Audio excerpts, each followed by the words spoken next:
want to sincerely apologize for the delay. We are trying to have our chief guest get here, and we are advised that she's not very far from here, so we'll just start with the initial part of the program. Then she should be able to join us as soon as possible. So without so much ado, I'll ask us to all be upstanding for a word of prayer, and subsequently just a stanza of the national anthem. Then we should be able to commence our program at that level. Welcome, welcome, welcome. Let us be upstanding.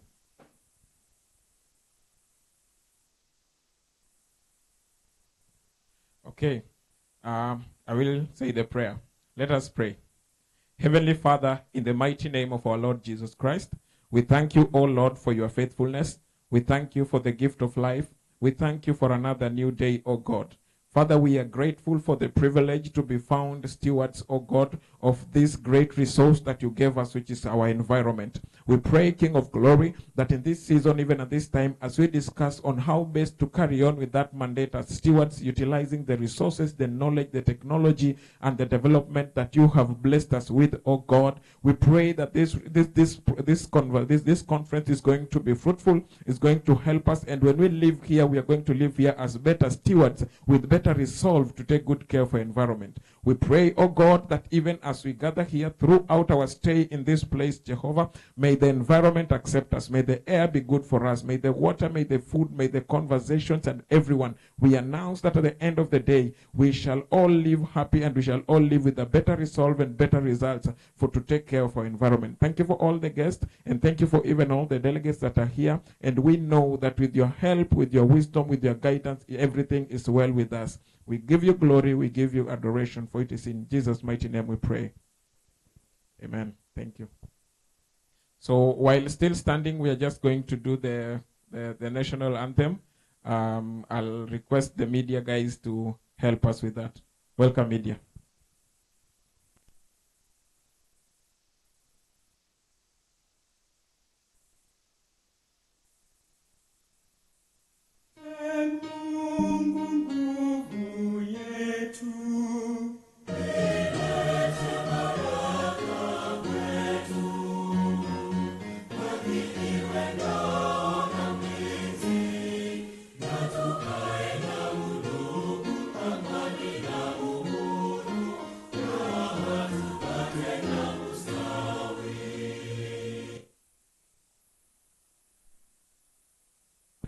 Anthem as well. Mungu twaomba uilinde Jumuiya Afrika Mashariki, tuwezeshe kuishi kwa amani, tutimize na malengo yetu. Jumuiya yetu sote tuilinde, tuajibike, tuimarike. Umoja wetu ni nguzo yetu, idumu jumuiya yetu. Thank you, thank you, thank you. Uzalendo pia Thank you, thank you. Thank you. Okay. Ladies and gentlemen, allow me to just give us a small brief and a few things, then we'll invite our colleagues so that we can proceed with the rest of the program. Now, it is important to note that this conference began yesterday. We had a pre-conference activity where we were planting some trees. Specifically, we were doing mangrove trees. And I would like to just proudly report and appreciate all the partners and the corporates that were there. We actually had around 25 corporates and partners coming in, and we were able to do way over 600 mangrove trees. And it is a blessing. We are partnering with a community called a community CBO called Commensam, and that was a great one. And having said that, I just wanted to briefly lay down and just convey a few, some few announcements so that as we proceed now, all is set. We are taught to very importantly give direction so that people don't get stuck while they are here. So for them that would like to use the washrooms are just right to my right side at the back. There is a gents from just where we are coming in. The washrooms are available there. Ladies and gentlemen, we advise and recommend that the lanyards that we have, the name tags, for sustainability purposes, we will encourage all of us kindly. As we leave the end of the conference, we would like to have them back for purposes of going to the next one. I know for them that have attended many conferences, sometimes we are almost going to have another tag space for our cupboard. So we are saying, please, if you are living in between or somewhere in the middle, it is important that we give them back so that they can help us for subsequent conferences. Is that okay? We appreciate that, and thank you so much for helping us that. It is also important to note, I believe by the time we are done with this first session, I know there are some more copies that are coming in.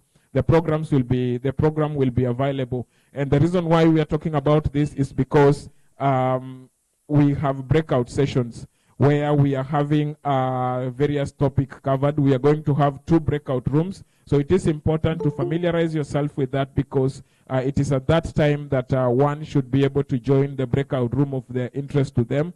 And we also ask us all, when that time comes, let us join, let us engage in those conversations, so that it is just important for us to have a wonderful session. For purposes of data protection, I know right now in the country we are guided by the Data Protection Act. I think it is just important we discourage phone photography as we do the conference, and we also just encourage that photographs will be here from our photographers should anyone want their own. And I believe there is just disclaimer that we will be taking photographs during this event, and we believe some of those photographs will use them in our social medias and our website for publicity purposes, and just talking about this event. And I believe you have given us consent. Do we have consent to take photographs? Do we have consent to take photographs? Thank you so much. That is actually very important, because we don't want to infringe in your private space. Is that okay? Yes. Finally, we are going to be having, again, just as part of protocol, as you may have noticed, even from the speakers, we have a number of very senior official and government official, and our chairman will come and help us recognize everyone who is here, including the rest of us that are participating. But we are saying, even tomorrow as we're coming in, we are going to have a registration for the rest of us. Kindly, as you come in tomorrow, we also need to register, because we are told we need to account and tell everyone who is here. Finally, there will be a feedback form. We will encourage us to give us feedback at some point. And please, we welcome those feedback, because they help us do better in the coming days. Having said that, I think we have our initial activity in the program, which is visiting the exhibition stands and the tree planting ceremony. I know it has been today here, as I already noted that the corporates that were here yesterday, we were able to plant some trees somewhere. But today, even on this ground, we are going to have some, specifically we are planting just 4. One representing one by the chief guest, another one by a representative from academia, another one a representative from the state agencies, and another one a representative from our political leadership. And at this juncture, I would like to maybe just invite our chairperson, who is going to give us maybe direction, and also just acknowledge the guests that are here as we take that activity. Welcome, Chair. Yes, thank you, Professor. Thank you.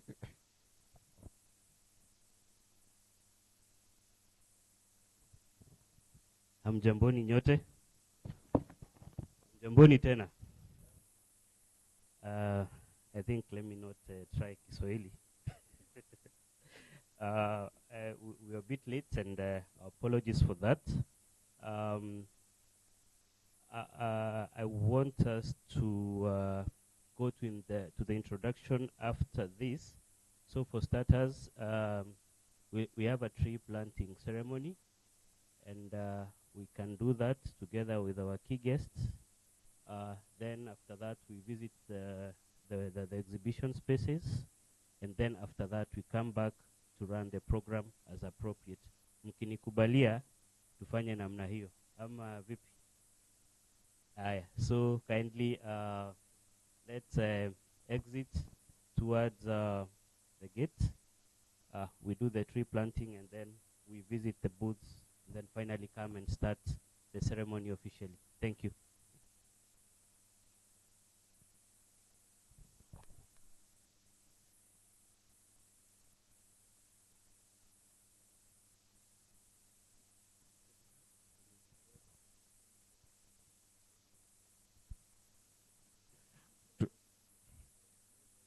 I invite some of us, we can accompany the chief guests to the tree planting area.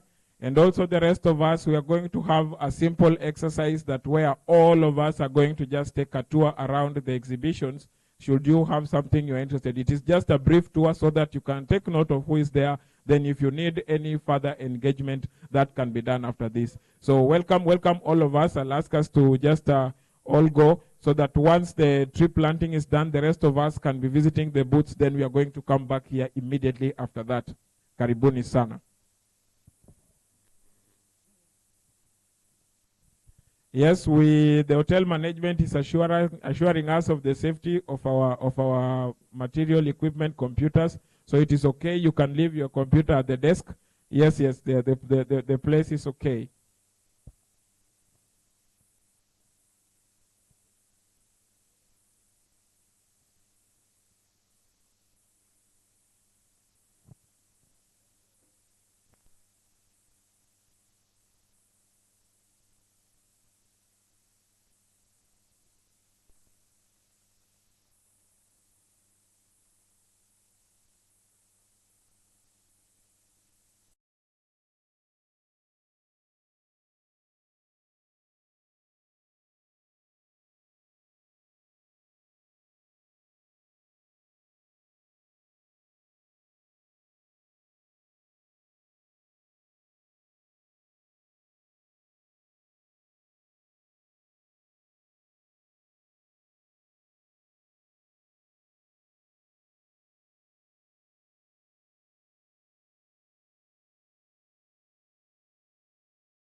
So good morning, everyone. Good morning. Good morning at the back. Thank you. Good to know we are together. So welcome, everyone, to our third EIK International Environment Conference and Exhibition. And we are delighted that we have already kick-started the program. We have had a good session on the tree planting and viewing of our booths.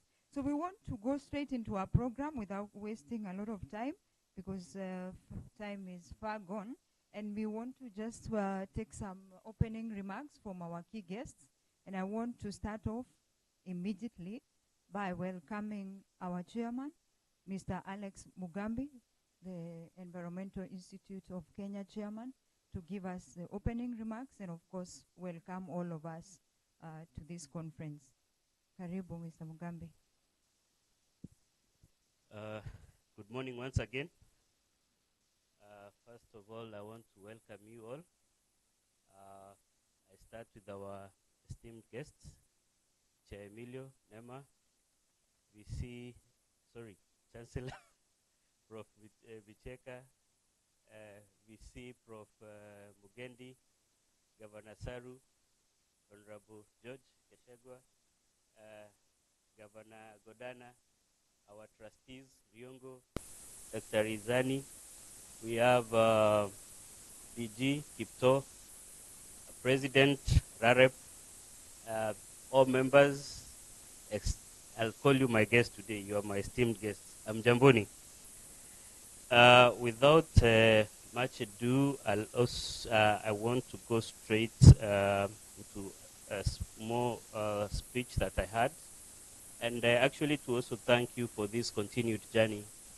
Most of you have been our partners, and in this conference session, being our third, we are going strong and steady, and I thank you for finding time for this.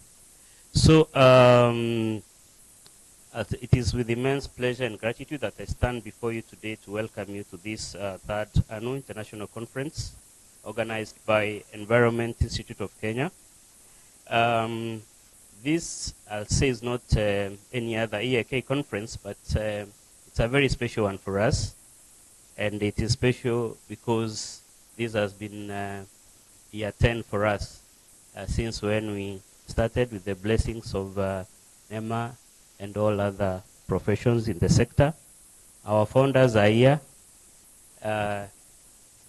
Mr. Riongo, usiangalie mbali, I'm talking about you. We have Dr. Zani. Prof, sijakusahau, usiangalie kando. Wewe. Prof Bicheka, it is you. These are the great gentlemen and all of us who started this movement of recognizing the environment profession. And you remember back then we started out at NEMA doing our meetings at KSCC rather. And we have born and professionalized the EIA, that is Environmental Impact Assessment Experts. And from then to now, we have risen by numbers to hitting about 5,000 registered, 4,000 active. And we cut across the entire environment field. So as this has gone by, we also have taken note and have been recognized in the fact that most of us are representing different state agencies, organizations, NGOs, and the environmental profession has found it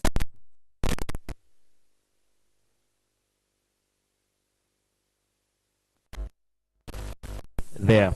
So our main agendas from where we represent is we are key on sustainability. We are pushing forward. We are pushing forward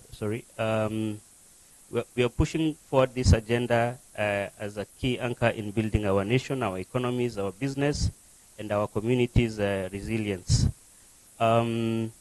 This year, our theme focuses on climate change and the energy transition, which resonates deeply with its challenges and opportunities we face today, not just in Kenya, but globally.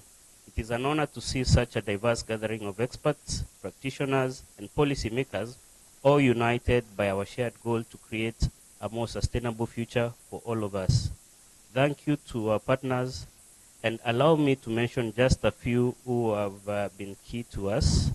We'll start by the Ministry of Environment, Climate Change and Forestry, and all the sagas under it. Critical to us, NEMA. Critical to us, the National Environment Complaints Committee. Critical to us, KFS.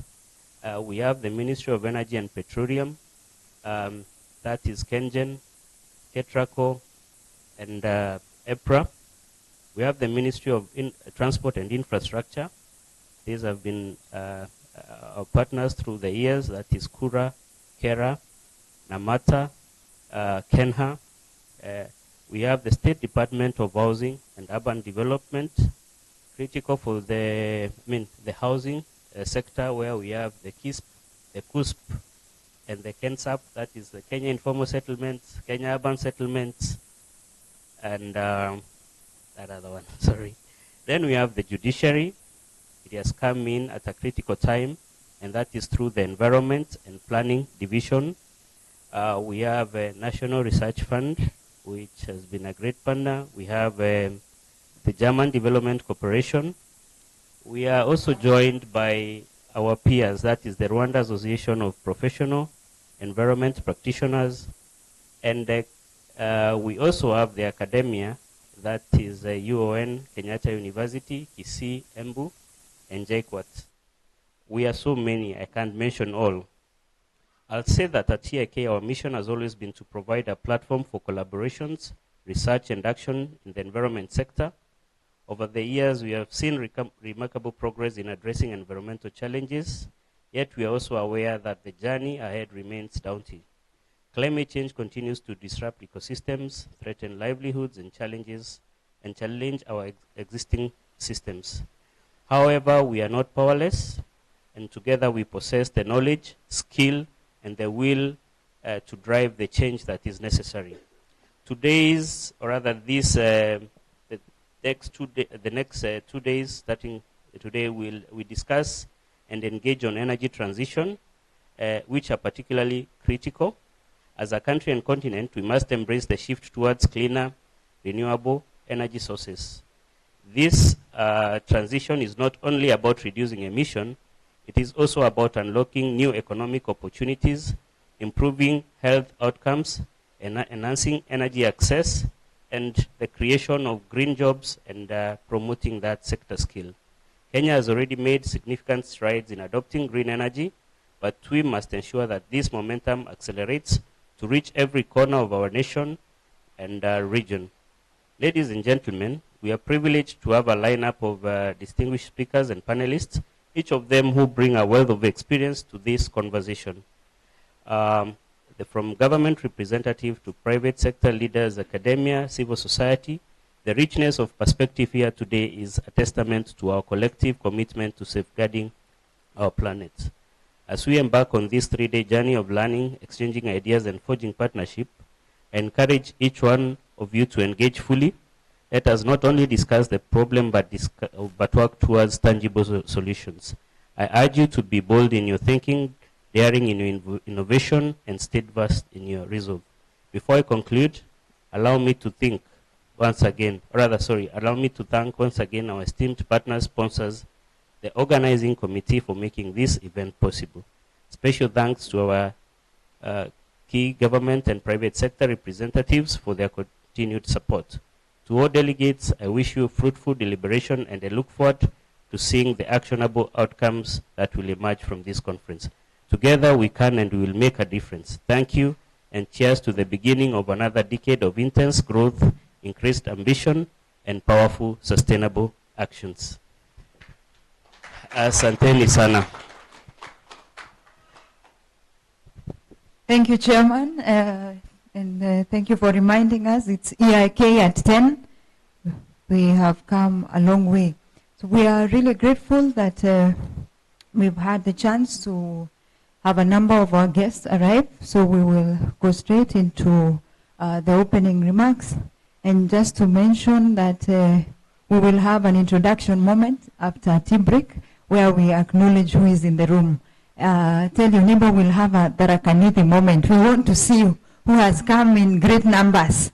And I'm sure we have a number of our partners who have supported us in a big way, and they have been sending quite a number of delegates here. So we will have that introduction once everyone is here and they have all settled, and we will do that after tea break. So at this juncture, I want to invite the President, Rwanda Association of Professional Environment Practitioners, Mr. Richard Ngendahayo. Karibu.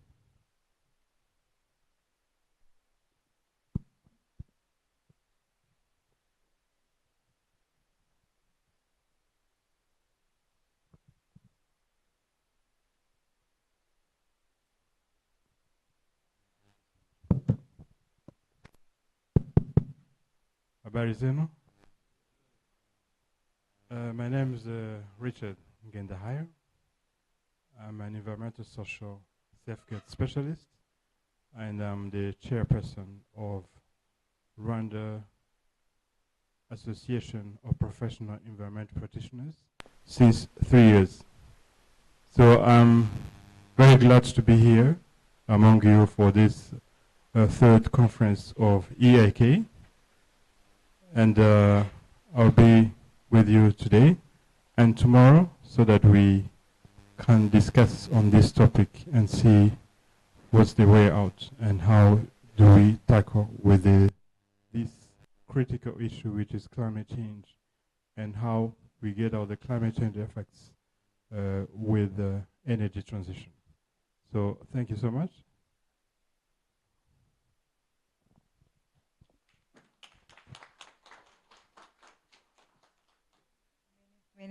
Many thanks, all the way from Rwanda.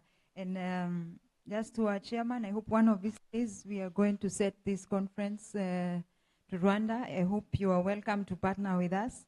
And probably next year, but one, we can have this in Rwanda. Why not? Yeah. So I think it will be a good thing. So I want to invite one of us who wants to leave because of some commitments that they have, but it was really gracious of them to pass by and have a moment with us.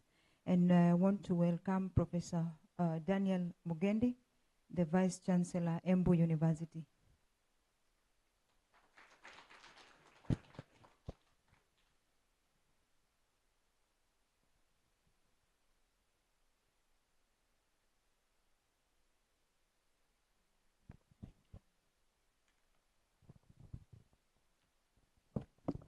Good morning. I'm so delighted to be here with you this morning, but I want to say that I'm very conflicted because I'm supposed to be somewhere else. And I think my handlers in the office messed me up because I was supposed to have come yesterday. And I got to know that I'm supposed to come today when I was actually boarding the plane to come here. But then we had to change, and I was very tempted to present this online. But now I think since I already have a ticket ready to come here, why don't I come and do what I can and go back? So you can see how conflicted I am because then today I'm supposed to be somewhere else. And that's why I wanted to do this, so that then you can allow me to go. I was supposed to give a keynote address, and I'm going to do this, but please allow me then to write on the protocols already set, because I can see a long list of people that I need them to acknowledge, but please allow me to step on those protocols. Ladies and gentlemen, good morning. I am pleased to join you today for the Environmental Institute of Kenya third annual international conference and exhibition. It is a great privilege for me to address this gathering, especially at this critical point in our collective global effort to combat escalating climate crisis. The theme of this year's conference, Climate Change and Energy Transition, is timely and well chosen. As we meet here today, we cannot help but remember that the effects of climate change are no longer theoretical or distant, but are present, palpable, and increasingly devastating. The latest scientific comparative assessment of the Intergovernmental Panel on Climate Change indicate that global temperatures have increased by about 1.1 degrees Celsius above the pre-industrial levels. And we are fast approaching the critical level of 1.5 degrees threshold if urgent action is not taken. Climate change is the defining moment of our time, and this conference is an important opportunity to discuss our shared challenges, knowledge, and collaborate on pathways to one sustainable future. The climate crisis and global challenge with the local realities. Ladies and gentlemen, the impacts of climate change are not evenly distributed. Although it is a global phenomenon, the regions least responsible for greenhouse gas emissions have continued to bear the brunt of its effects. According to Germany Watch Global Climate Risk Index 2023, Sub-Saharan Africa is particularly vulnerable to increase the frequencies and the intensities of various climate-related disasters, from prolonged droughts to destructive floods, which have dire implications for our economies, food security, and public health. In Kenya, in 2020 to 2023, drought that also affected the wider Horn of Africa was one of the worst in decades. It left over 4 million people food insecure. Such events aggravate poverty and they show sustainable development efforts, and disrupt sustainable development efforts, threatening the livelihoods of millions who rely on climate-sensitive sectors like agriculture. The World Bank estimates that climate change could push an additional 100 million people into abject poverty by 2030 if we fail to implement both adaptation and mitigation measures. For Kenya and other countries in Global South, the stakes are particularly high. This is why today we must not only address the global challenge, but also focus on global realities, ensuring that no community is left behind. Adaptation and mitigation and dual response to climate change. Ladies and gentlemen, adaptation and mitigation as twin pillars of climate action must form the cornerstones for what we do from now on. Adaptation builds resilience against those impacts that are already inevitable, while mitigation focuses on the reduction in emissions to prevent future climate-related impacts. Mitigation is critical to limiting global temperatures rise, stabilizing our climate system. Kenya has already shown much leadership in this area, and it's for this reason that a large percentage of our electricity currently is from renewable resources, geothermal, hydroelectric, and wind energy. Transitioning into clean energy is not only important for mitigating the effects of greenhouse gases, but is also an avenue for sustainable growth of the energy sector. However, mitigation alone is not enough. Adaptation is equally urgent, especially for regions like ours, where communities are vulnerable to the immediate impact of climate change. Adaptation has been made a priority under Kenya's National Climate Change Action Plan through strategies such as climate-smart agriculture, water resource management, and resilient infrastructural development.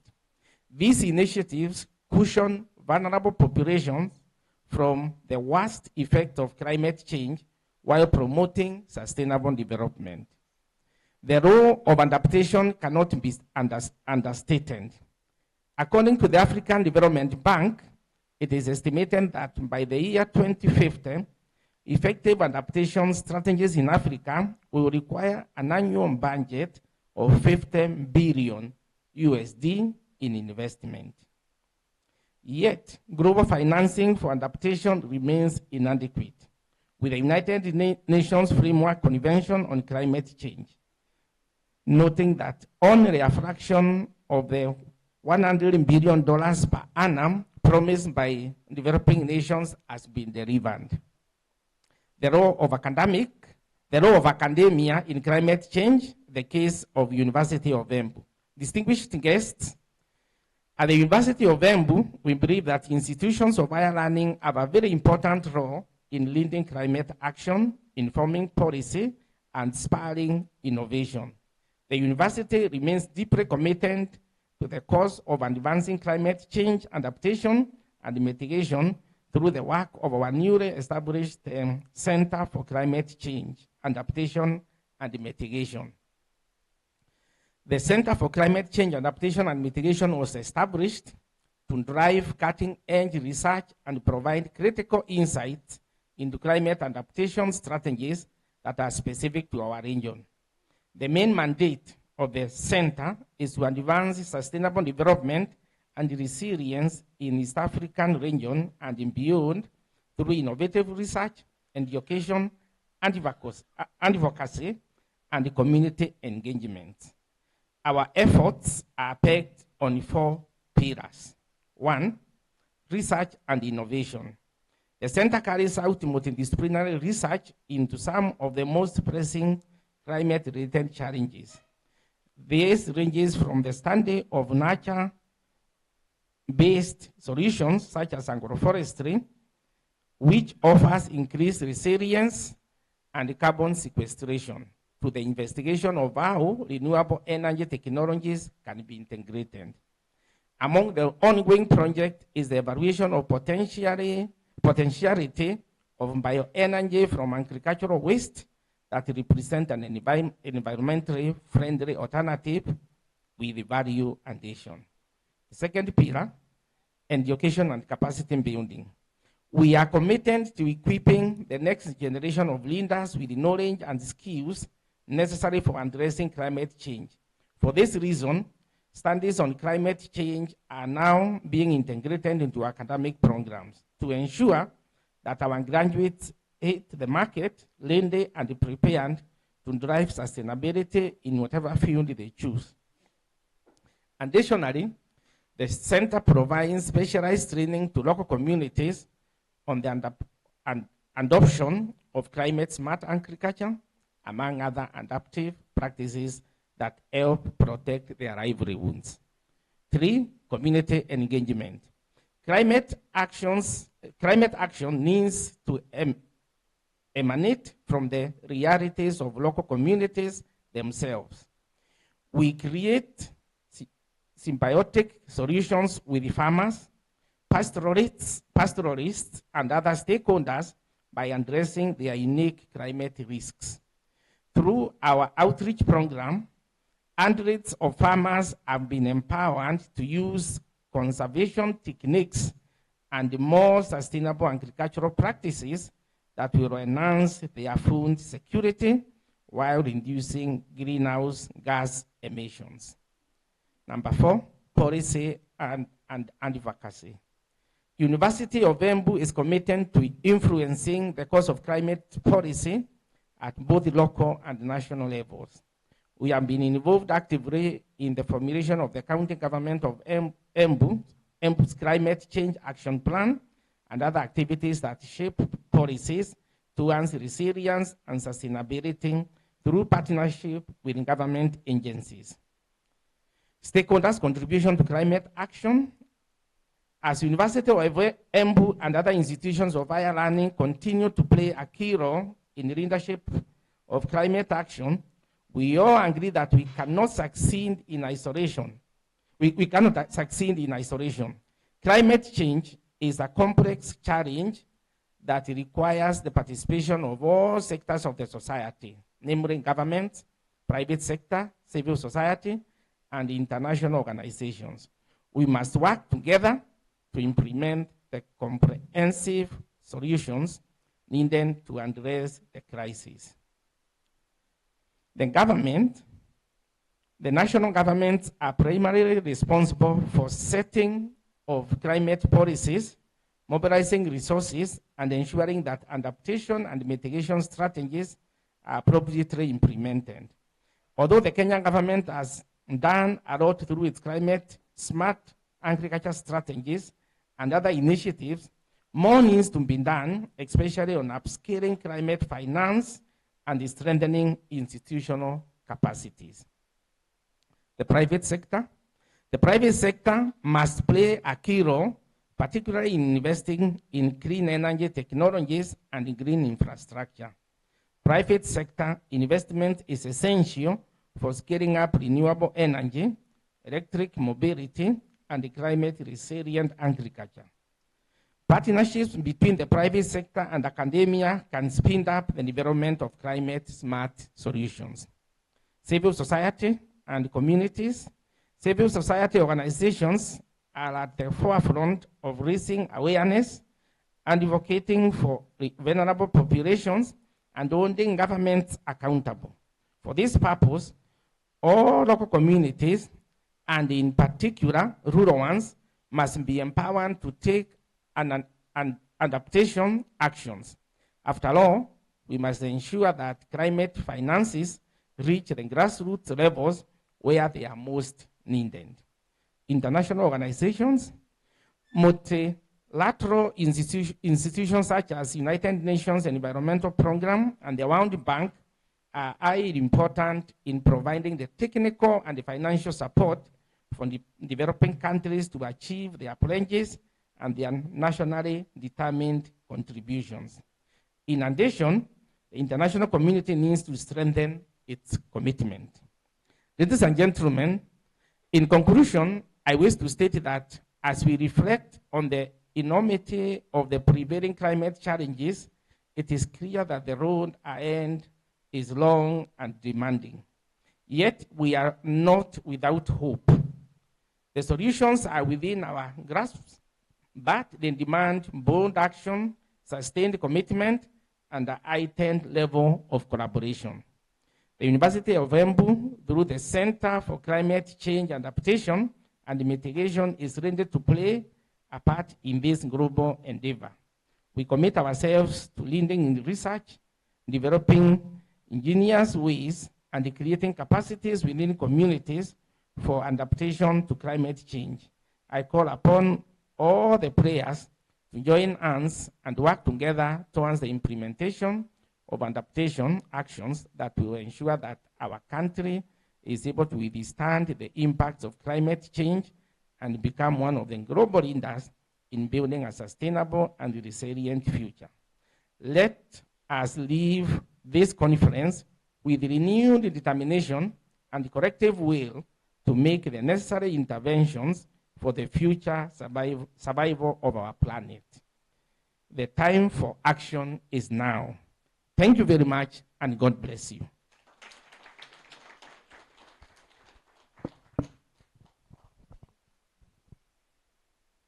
Thank you, Prof. The time for action is now. Thank you, Prof. And thank you for reminding us on the central role that universities need to play in contributing to sustainability, and more so to this topic of our conference, which is climate change and energy transitions. And we hope that you as a key player, you will drive that transition. So we now want to call upon our next speaker, who is a representative of our Managing Director, Kengen, Engineer Peter Jenga, being represented by Alfred Oseko, Engineer, the General Manager, Commercial Services, Kengen. Karibu. Oh. Thank you, Prof. Thank you, Prof. Thank you. Thank you.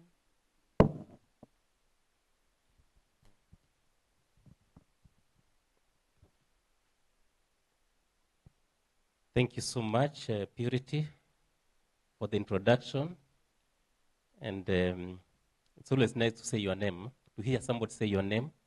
And it's also nice when you say it yourself. So my name is Alfred Oseko. I'm the General Manager, Commercial Services in Kengen. My CEO, Engineer Njenga, was supposed to be here actually. He was very keen to be here today. But he was called to attend a presidential function. There is a project in Menengai that is being groundbroken today. And it's about renewable energy, because they're talking about generating power from geothermal resources. And the president was there, and since we're in that space, he was invited, and then he requested me to come and deliver this speech to you and to us here today. So I also want to stand on the protocols that have already been established and say that as a company, Kengen, we have a huge representation of our experts here today. So Purity, if it's the Adaraka need moment, I'm very confident that when that time comes, we are going to emerge the winners, because we have around 20 representatives from Kengen in this particular conference. Thank you so much. So I'll read the speech by our Managing Director and CEO, Engineer Peter Njenga. It is a great pleasure to address dedicated professionals who share a common commitment to addressing the pressing challenge of climate change. We are honored to join you here today at the 3rd EIK International Environmental Conference and Exhibition. So I was very happy to see our colleagues from Rwanda joining us today. As a matter of fact, we have sponsored over 20 Kenyan environmental experts to participate and contribute to the theme of this auspicious conference, themed climate change and energy transition. Ladies and gentlemen, the latest climate data presents an alarming picture, which include rising global temperatures, increased frequency of extreme weather events, and escalating impacts on our ecosystem and the communities. For example, the energy sector has been affected by prolonged droughts, leading to reduced hydropower generation. Flooding, on the other hand, has led to disrupted provision of infrastructure services, damaging energy facilities and road networks. Therefore, these climatic changes threaten not only our environment and economies, but also the fabric of our society. As you already know, energy transition is at the center of the global action against climate change. Under the Paris Agreement, countries have committed to mitigating greenhouse gases emissions with the goal of keeping the increase in the global average temperatures to be below 2 degrees Celsius above pre-industrial levels. The energy sector, more specifically power generation, has no option other than shifting away from fossil fuels and adopt clean energy technologies in a bid to keep global warming to be within the 2 degrees Celsius of pre-industrial levels. But also, we must incorporate adaptation technologies to cope with the changing climate and adverse effects. Investment in low carbon energy resources such as geothermal, wind, and solar power, therefore, will contribute to climate change mitigation. Ladies and gentlemen, Kengen is leading in this. Kengen is leading the way in this, in addressing climate change as part of Kenya's commitment to reduce greenhouse gas emissions by approximately 2% by the year 2030. Our climate change policy underscores our dedication to minimizing our carbon footprint and that of the nation by investing in clean, low-carbon renewable energy sources in alignment with the United Nations Sustainable Development Goal number 13 on climate action. Furthermore, as a participant in the UN Global Compact, KenGen is committed to aligning its operations with the business goal of limiting global warming to 1.5 degrees Celsius. This involves implementing renewable energy projects that contribute to reducing emissions, especially considering that more than 8% of the energy consumed in the country comes from renewable sources. And I want to believe that experts here know that we are one of the countries that has the highest percentage of our energy power being supplied by renewable sources. And that's something that we want to be proud of, and we want to make it 100% with your participation and partnership. This involves implementing renewable energy projects that contribute to reducing emissions, especially considering that more than 8% of the energy consumed in the country comes from renewable sources. As the leading electricity generating company in East Africa, Kenya has an installed capacity of 1,752 megawatts, with an impressive 93% of this power coming from renewable and clean energy sources. KenGen is on its path to attaining 100% clean energy transition by the year 2030. Through the transition to clean energy, KenGen is not only enhancing her operational sustainability, but also demonstrating her commitment to fostering a greener, more resilient future for generations to come. We have an ambitious 100% green project in our project pipeline that focus on geothermal energy, solar, wind, which will further enhance our capacity and energy resilience in this country. By expanding our renewable portfolio, we are reducing our reliance on fossil fuel and improving energy security for the nation. However, we must also address the challenges associated with the variability of renewable energy sources. The experts in the room knows that some sources are a bit variable, wind and solar, and that has an impact on how we can guarantee our power supply in the country. So as we increase the proportion of variable power sources, such as wind and solar, into the grid, we must consider dynamic grid stability. The novel battery energy storage systems project that is being spearheaded by KenGen becomes essential, because what this project does, it ensures that whenever we have excess in the system that is generated during low peak hours, we can ensure that that power is stored and then it's released during the peak hours. So KenGen is actively developing battery energy storage solutions to enhance the grid reliability and optimize energy management. Owing to Kenya's vast endowment of renewable energy sources, including geothermal, wind, solar, Kenya has the technical renewable energy potential to participate in this nascent energy technology battery energy storage system, popularly called BESS. Further, KenGen has been very instrumental in ensuring that we participate in the presidential initiative of planting trees, and we have a target of around 800,000 trees per annum. And I'm glad to report to the professionals in the room and our esteemed guests here that KenGen has attained that target.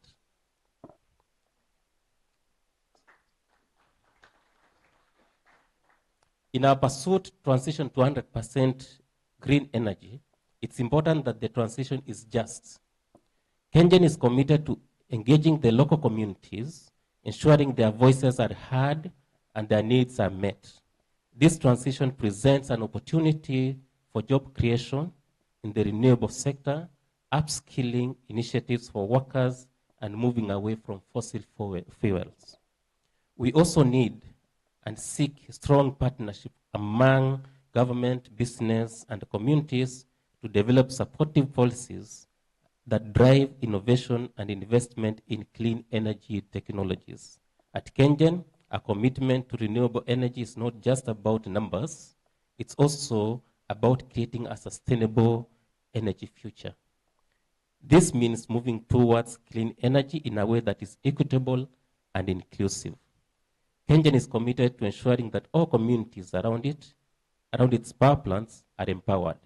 To this end, Kenya has developed and implemented a robust community engagement strategy for a value-based win-win community relationships. This strategy was launched in 2018, and it's complemented by the community. To complement the community strategy, we have further developed a grievance and complaints handling mechanism to ensure that all the grievances and complaints that come from our communities in the areas where we operate are addressed. Ladies and gentlemen, as you confront the urgent challenge of climate change in Kenya, your role as the environmental professionals is more critical than ever. You are the backbone of our efforts to understand, mitigate, and adapt to climate impacts. Your expertise is essential in guiding our response, protecting our natural resources, and building a resilient society. You must actively engage in research and data collection to provide insight into climate patterns, vulnerabilities, and effective adaptation strategies. This is important. This information is vital for informing policymakers, ensuring that decisions are based on solid scientific evidence. Additionally, you should promote climate-smart initiatives that help communities adapt and thrive in a changing environment. Engaging with stakeholders at all levels, from communities to government agencies, it's crucial for fostering collaboration and raising awareness about climate issues.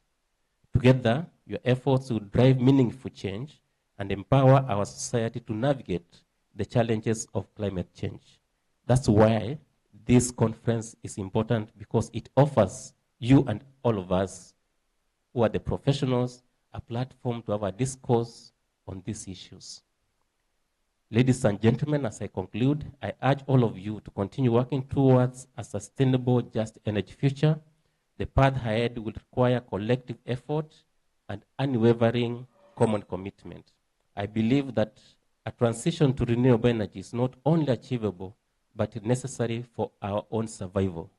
Let us move forward together, united in our mission to combat climate change and foster a just energy transition.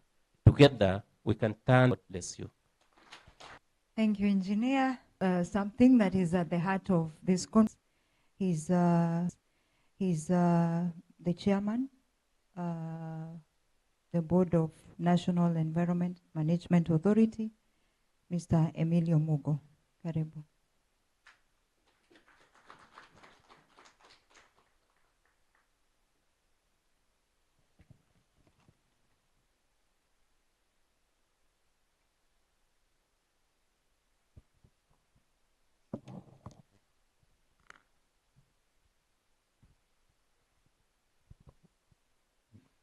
Good morning, ladies and gentlemen.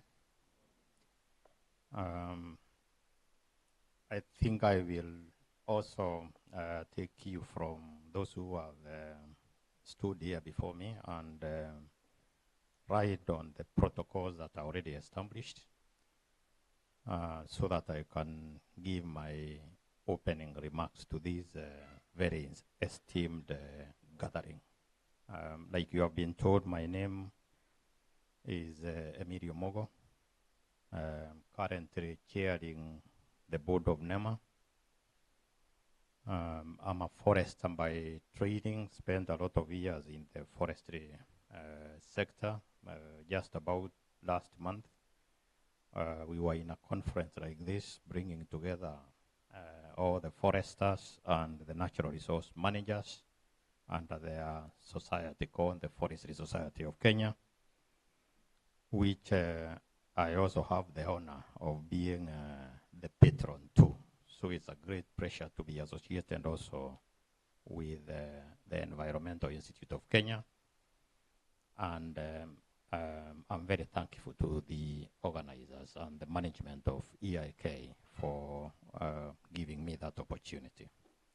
So distinguished guests, ladies and gentlemen, good morning. I believe we are still in the morning session. And I want to say that it's a great pleasure for me to speak during this third Environment Institute of Kenya conference here in Mombasa. First, let me congratulate the EIK for organizing this conference. For the fact that we are sitting here means that there are people who have burned the midnight oil to bring all of us here together. You know, sometimes we come and sit in halls like this, but we don't appreciate that which has gone into organizing this. I would wish to appreciate the invitation extended to NEMA. I'm aware that there's going to be, was it called the Darakaniri moment? So you'll be seeing, because other than the management, I have also come with one of my prominent members of the board who chairs the technical committee of the board in NEMA. That shows the importance to which we attach this conference. Our mandate in NEMA is drawn from Article 42 of the Constitution, which is at the preamble, that guarantees every Kenyan a right to a clean and healthy environment, and also the responsibility to keep it so. So that as we sit here for these 3 days, the conference started yesterday, we are moving towards tomorrow. We want to assure you as NEMA that we are conscious that you have a constitutional guarantee to a clean and healthy environment. But we also want to bring it to your attention that all of us have a responsibility in ensuring that. So a clean and healthy environment therefore means that it is one that is free from environmental pollution, is free from environmental degradation, it's free of environmental toxins and other stressors that deny or diminish the health of human beings, of ecosystems, and all biota, and jeopardizes the integrity or sustainability of our non-living developments. So therefore, climate change remains a major threat to our nation's economic, social, and environmental well-being. Despite significant strides in economic progress and human development, our continued exposure to climate hazards has the potential to jeopardize the hard-earned developmental achievements of many years. It's estimated that Kenya loses over 5% of her GDP annually to climate change impacts. 5% of GDP.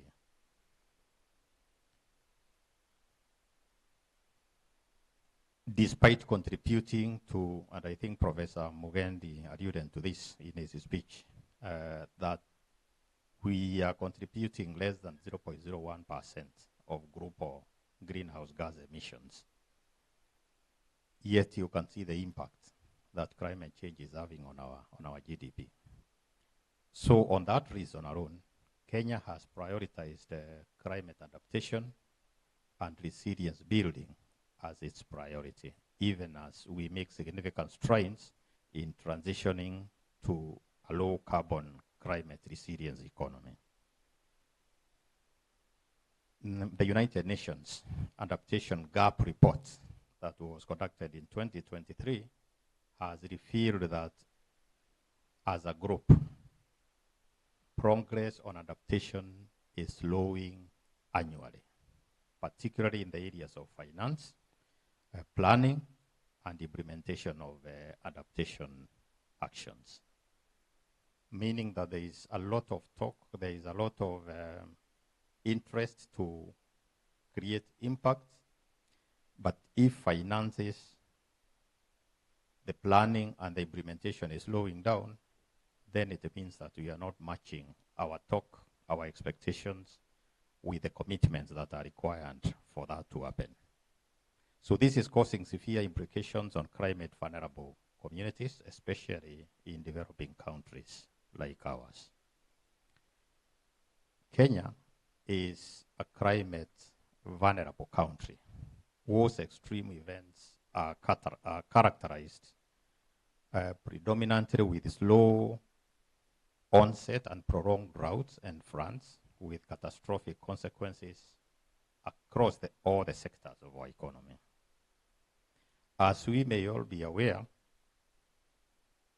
the country is at the tail end of the 2023-2024 enhanced rainfall. El Nino season was devastating flooding impacts in counties including Nairobi, Machakos, Garissa, Tana River, Mombasa, Marsabit, Homa Bay, Kisumu, just to name a few, resulted in displacement of persons, destruction of infrastructure, including electricity transmission, infrastructure, and significant reversal of developmental gains achieved against the dark shadow of the 2021-2023 Horn of Africa drought and COVID pandemic, the COVID-19 pandemic. So in spite of the foregoing setbacks, Kenya is still a leader in addressing climate change and was one of the first countries in Africa to enact a comprehensive policy and legislative framework to guide national and subnational climate action. The National Climate Change Framework Policy of 2016 and the Climate Change Act also of 2016 as amended last year provide policy and legislative guidance on governance and implementation of climate action across all levels of government while ensuring the participation of non-state actors. Further, the Environment Management Coordination Act and its regulations provide for the sustainable management of the environment and implementation of environment and social safeguards in development. We therefore commend EIK and all of you, its members, those who are here and those who are not here, for supporting the government in undertaking environmental assessments, such as the environmental impact and social assessments, strategic environmental assessments, environmental audits, resettlement action plans, strategic environmental and social assessments, among others. We call upon all experts present to take note of the legislative requirement in the Climate Change Act 2016 to undertake climate risk and vulnerability analysis. I want to repeat that we want to bring to the attention of all of us members of EIK to take note of the legislative requirements in the Climate Change Act of 2016 to undertake climate risk vulnerability analysis into all forms of environmental assessments. Those of us who are active in this space know that our main emphasis has been on EIAs and audits, but the issue of climate risk vulnerability in our projects, in our programs, in our interventions has not received the required attention. And it is important that that is identified very early during project and program developments. Carbon markets are one of the basket of measures available globally in addressing climate change, reducing carbon emissions, mobilizing climate finance, and enhancing technology access and development. Kenya has actively participated in carbon markets, with the nation having the largest CDM, what is called the Clean Development Mechanism portfolio in East Africa, at the end of the Kyoto Protocol era 2 years ago. So as at December 2022, Kenya had a total of 210 registered activities, including 20 project activities, as well as 190 component project activities, normally abbreviated as CPAs, within 29 programs of activities. The 72 activities, with a large number of registered gold standard activities, which stands at 51, and also voluntary carbon standards, which are 19 in number, and 2 Plan Vivo projects. It is therefore noteworthy to mention here that carbon markets significantly contributed to the country's transition to clean energy and the clean cooking technologies. Kenya, so far, as a country, has issued over 12.3 million certified emission reductions, with the top 3 subsectors being green, connected, and renewable power. And we have heard the figures from Kenyan, basically on geothermal and wind, improved cook stoves, and water purification. The power projects have been implemented by the national power producer, Kenyan, and Turkana Wind, generating over 6.2 million issued certified emission reductions. I was encouraged when the member from Kenyan was making the presentation, and because we are supposed to lead from the front, the issue of production or harnessing renewable energy, whether it is solar, whether it's hydro, whether it's geothermal. And as he was talking, I was looking at my own contribution in that area. I have installed a small solar panel in my place. And you know, for those who have invested in solar, so as he was presenting here, I was looking at my, they call it a plant, how it is operating. And at that point, just a few minutes ago, I was producing 11 kilowatt hours at that moment. My farm at that point was consuming 5 kilowatt hours. So where is the surplus going? It's installed capacity that was going to waste. And I will tell you what, I have talked to, I didn't know I should talk to Kenyan, but I have talked to Kenya Power in Embu, because that is where the plant is. And I was asking them, because at night, I still have to revert back to the grid. What is it that you can assist me so that, because it's there, I'm getting it, but it is going to waste. What is it that government, I know I come from government, but so I'm not saying serikali is idea, but sometimes you have to get to that, because those batteries, one of them is close to 500,000. I have so far just afforded 3. I'm told I need about 10 to maintain my operations throughout the night. So what is it that government, NGOs, Kenyan, and everybody else, what is it that they can do? So to strengthen our governance of the carbon markets, Kenya has amended the Climate Change Act 2016 to provide for carbon market legislative framework. Further, we have also developed the climate change, that is the carbon markets regulations 2024. You must have seen them being gazetted by the minister a while ago, to guide project developers on the development and implementation of carbon projects, and also to ensure that the environment and social safeguards are protected at all levels, including at community level. I'm happy to inform you that NEMA is the gazetted DNA, designated national authority, not the DNA ile ya wanasayansi.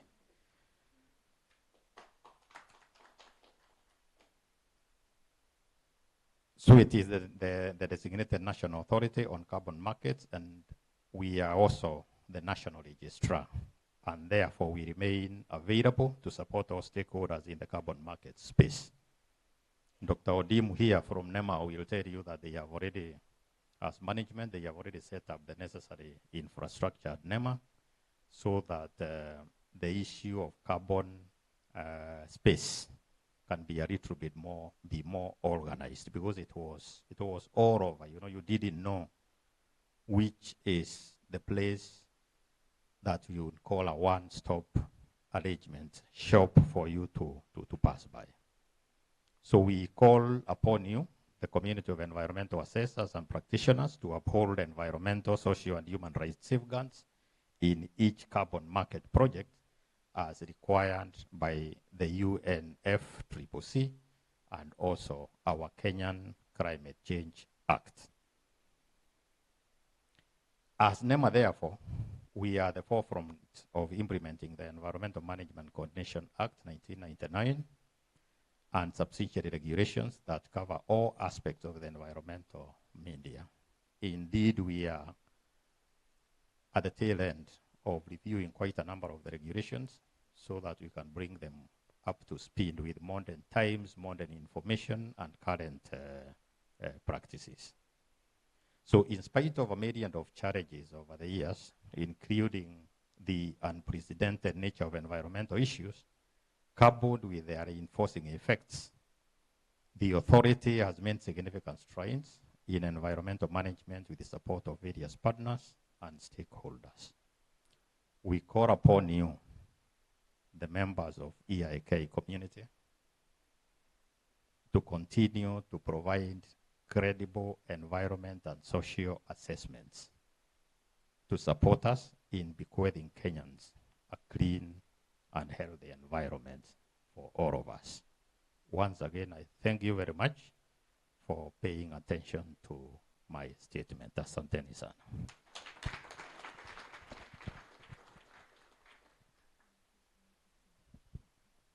Many thanks, Chair. I'm not sure I want to say anything after that, but thank you for reminding us about the climate legislations that we need to be well aware of. And just to take note that we have been working hard towards this to ensure that our members are up to par with what is going on in the climate landscape. So we have been working with some of our partners. Just last week we had Kura giving a talk and some training on how to mainstream climate change in environmental impact assessment, which was a success, and we thank Engineer Ken Wafula for offering that. It's also important that we note we have a new partner that we are also working with. That is the Kenya Urban Support Program under the State Department for Housing, and we have a collaboration on training on matters urban resilience. And one of the things that we want to roll out is a training on how to conduct climate risk assessment in our urban setup. And so that will be coming up, and we are grateful to all our partners. We will also continue to work closely with the National Environment Management Authority to ensure that our experts are up to par and delivering what is required. So our next speaker, we are close to the end. Our next speaker is a representative of Mr. Alex Washira Kamau, who is the PS State Department for Energy. This is Engineer Stephen Nzioka. He tells me he's a professional engineering technologist, and he has a brief statement from the PS Energy.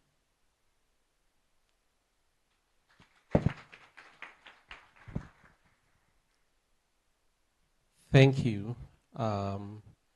As my colleague Oseko said, it's also important to introduce yourself. You have heard, I'm Stephen Nzioka, a director of renewable energy, in charge of energy efficiency and conservation, and also a negotiator in climate change at COP, representing African group of nations. And I'm also happy to report that we are again also the chair of the African group of negotiators. So we took it by force from Tanzania last year. We had to share the leadership between Kenya and Tanzania. We wanted to take it all. So our presidential advisor, Mr. Hali, is the current chair of AGN. And I normally lead the theme on technology development and transfer, where we are looking for money to implement projects in climate change space, both mitigation and adaptation. So I want to write again also on the protocols that my predecessors mentioned, to read the speech for the PS.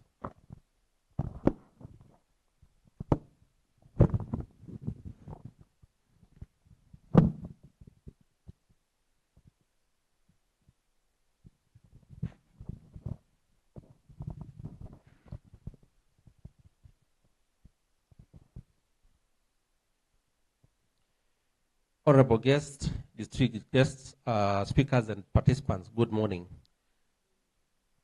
I'm deeply honored and pleased to welcome you all to the third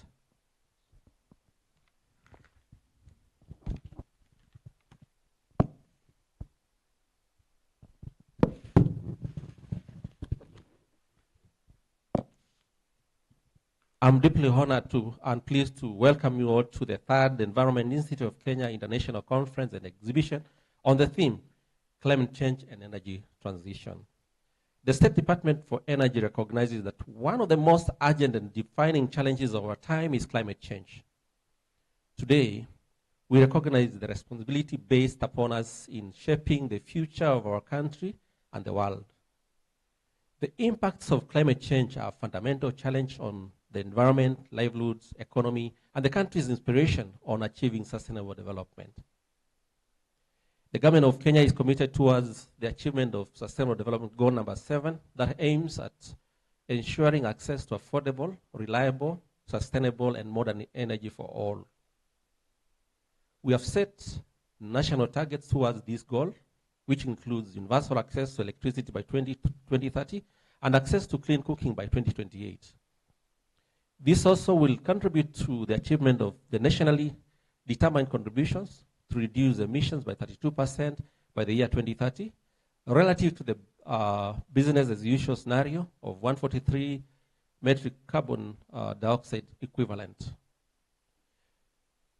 I just want to say, because it was the PS, as a representative of the Principal Secretary in the State Department for Energy, I acknowledge that energy is at the heart of climate change challenges as well as at the core of the solution. The government of Kenya is committed to achieve net zero by 2050 and achieve 100% renewable energy target by 2030. The country has formulated Kenya Energy Transition and Investment Plan. We are calling it ATIP, that deals with the vision of the energy transition and specifically how the sector will contribute to the attainment of net zero by 2050 while growing the economy and taking advantages of green growth opportunities. Climate change has impacted livelihoods through the rising temperatures, prolonged droughts, extreme weather events, food insecurities, and the displacement of communities. The reliance on fossil fuels has contributed significantly to greenhouse gas emissions. Therefore, renewable energy provides a solution to reducing the greenhouse gas emissions. The energy sector, through the different policies developed over the years, is distinctively placed to drive the solutions to combat climate change through development of renewable energy. This significantly contributes to reduction in greenhouse gas emissions and hence carbon footprint. I am delighted to say that the government is committed to ensure energy transition is achieved by scaling up investment in renewable energy. We have set a target to reach 5,000 megawatt installed capacity from the current 3,300 megawatts by 2030 through the expansion of various renewable energy projects, which includes solar, wind, geothermal, and hydro, to ensure every citizen has access to clean energy. The renewable energy sources continue to dominate the electricity generation mix in Kenya, constituting an impressive 93% of the total energy generated. Geothermal has held its position as the primary source, contributing 44.6% to the overall energy generated. Hydro follows with 22.5%, while wind and solar accounts for 14.3% and 3.5% respectively. Electricity imports contribute to 6.2% of the total energy mix. This does not only contribute to reduce greenhouse gas emissions, but also contributes to economic and social empowerment from job creation, innovation in energy technologies, and improved quality of life. The journey to achieve energy transition requires robust policies, innovations, and partnerships. To achieve this, the State Department for Energy, in collaboration with different stakeholders, has developed the following policies and strategies to guide towards the development of renewable energy. One is Energy Act 2019, the National Energy Policy 2018, which is under review, the Kenya National Electrification Strategy, also under review. We have also developed Green Hydrogen Strategy and Roadmap for Kenya. We have a Kenya National Energy Efficient and Conservation Strategy 2020, and also an implementation plan. We have also developed Kenya Energy Transition and Investment Plan 2023 to 2050. We have the only gender policy in infrastructure ministries in the world. So we have developed an energy policy in energy, a gender policy in energy. We have also developed bioenergy strategy and an action plan. We also have a Kenya National Clean Cooking Transition Strategy, and also Kenya National Electric Cooking Strategy, among others. These policy documents will contribute to creating an enabling environment for energy transition, and again also promote and increase investment in renewable energy projects. The Energy Transition and Investment Plan identifies 6 carbonization technologies that will anchor an orderly transition. These are, number 1, electrification, energy efficiency, and renewable energy. Number 2, carbon capture and storage. Number 3, low carbon hydrogen. Number 4, battery electric technologies, which will address the challenge of our share. And number 5, clean cooking technologies. And the last one is negative emission solutions. Renewable energy, electrification, and clean cooking are expected to drive substantial abatement of greenhouse gases by 52%. Kenya would need around 600 billion USD in capital investment, with most of the investment going to energy and transport sectors. Delivering this investment could drive new economic activities in the energy sector and beyond, potentially supporting an additional 500,000 net new jobs by 2050 and beyond. As energy transition requires significant investment, the government has put on measures to attract both domestic and international financing for renewable energy projects. Through public-private partnerships and innovative financing models, we are working to de-risk investments in clean energy and mobilize the capital needed to achieve our climate goals. We also acknowledge that technology is key in energy transition, and we are focusing on increasing innovations such as smart grids, energy storage, and off-grid renewable solutions, which are essential in reaching remote communities. As the world moves towards energy transition, it is also important to note that the least responsible countries for greenhouse gas emissions are often the most affected by climate change. In many developing nations, vulnerable communities face the harshest consequences, from food insecurity to displacement. Thus, it is important to recognize the need for equitable and inclusive energy transition. Energy transition should not be focusing on reducing greenhouse gas emissions and climate change impact, but also should also consider every citizen, every business, every community, and every household to have access to clean, sustainable, and affordable energy. Further, energy transition cannot be realized without inclusivity and equity. In this regard, the State Department has put measures to prioritize energy access for rural communities, scaling up clean cooking solutions, and increasing energy access across the nation. The State Department for Energy is implementing various projects, including the Last Mile Electricity Connectivity Project, Kenya Off-Grid Solar Access Project, Domestic and Institutional Biogas Project, among others, to ensure energy transition is just and inclusive and no one is left behind. For example, the The Kenya Off-Grid Solar Access Project covers 14 counties and has enhanced provision of reliable, affordable, and sustainable power to communities that have historically been underserved.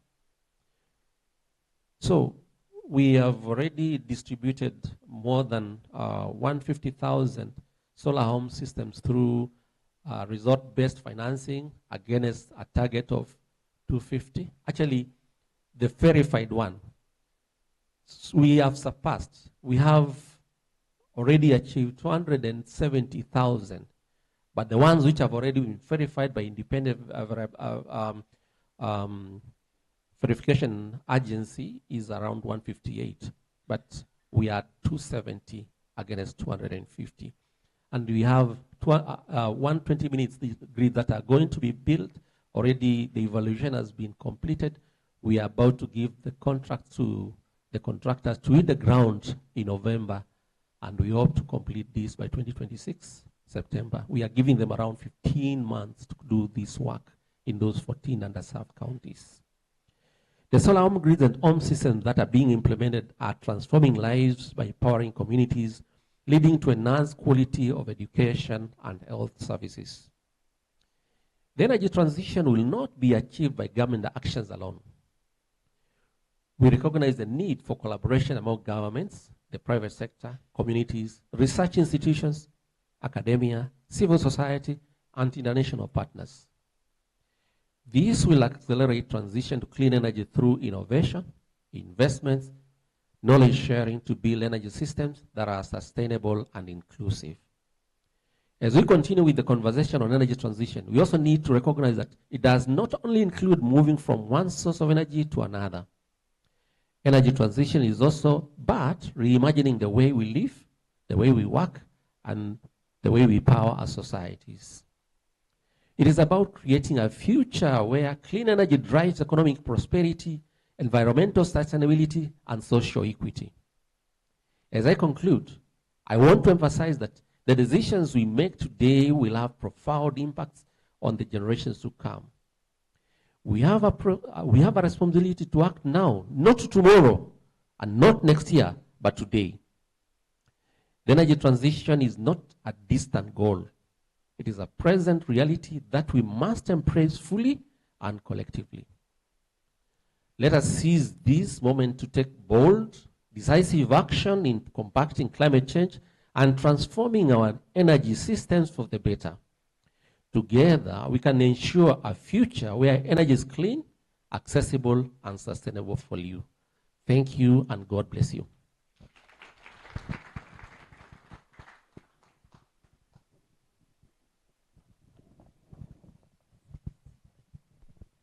Many thanks, Engineer Stephen, and thank you for the wonderful remarks.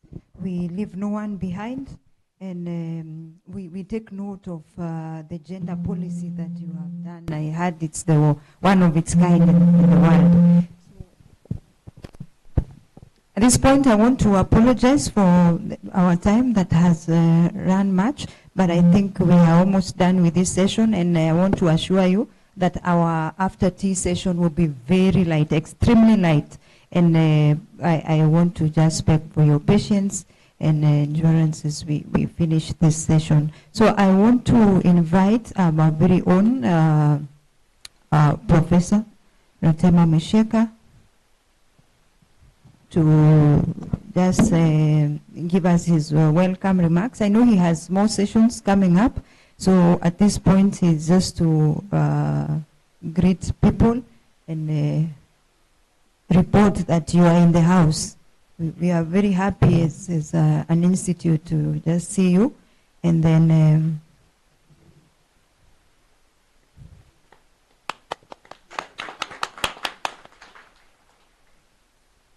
you know, I was just telling the chairman of NEMA that she took me by surprise. I was actually sitting down and relaxing, listening. Colleagues, good morning. Good morning again.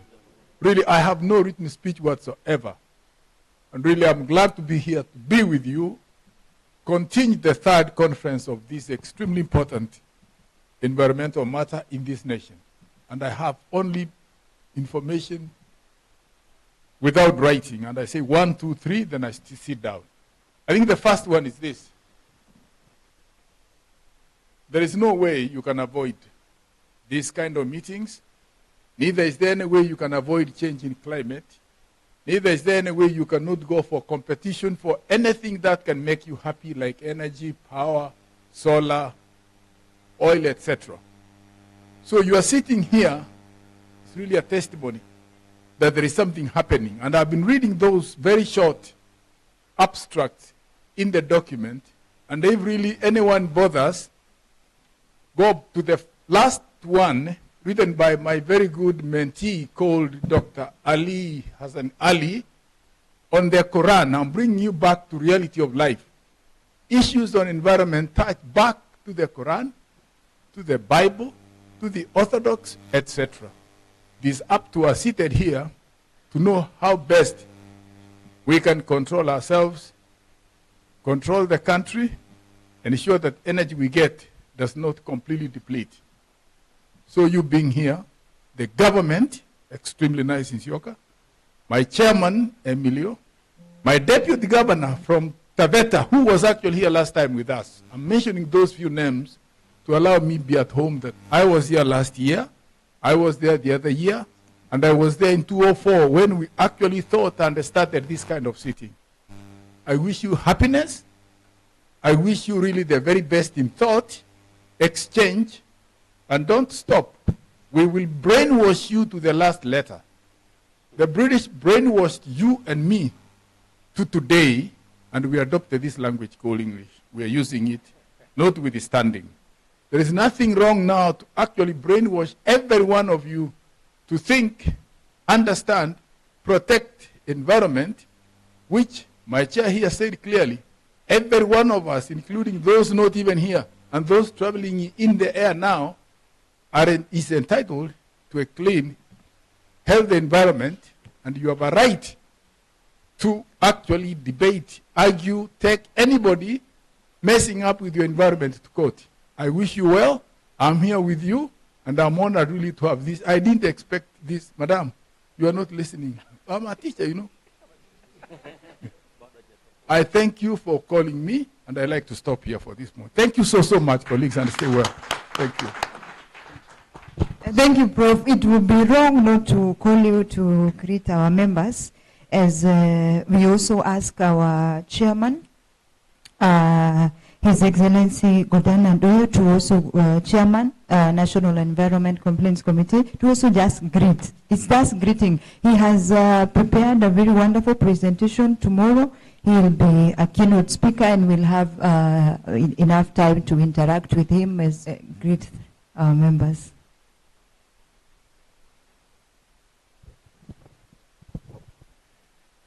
Good morning. Should I also say I'm taken by surprise? No.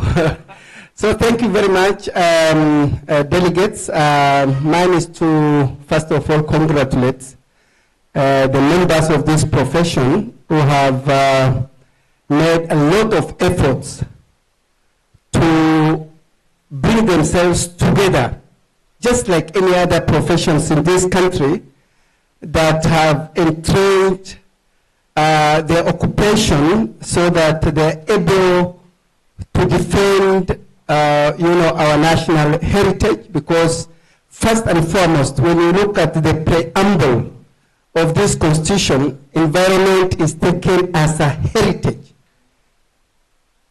because our life systems depend on it, and a nation cannot stand if this environment is not protected. If this environment is not sustained, then the issue of a territory, because territory is made meaningful by the environment. So I think for us, we'll have opportunities to exchange more. My name is Godana Doyo, former governor of Isiolo County. We call ourselves pioneers.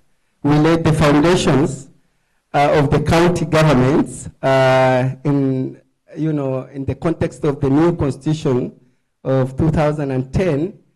And previously, I also served as a commissioner of the National Commission on Human Rights. So my orientation is in human rights. My background is in law, but now I am an environmentalist. So thank you very much, and God bless you. Thank you and welcome to the profession.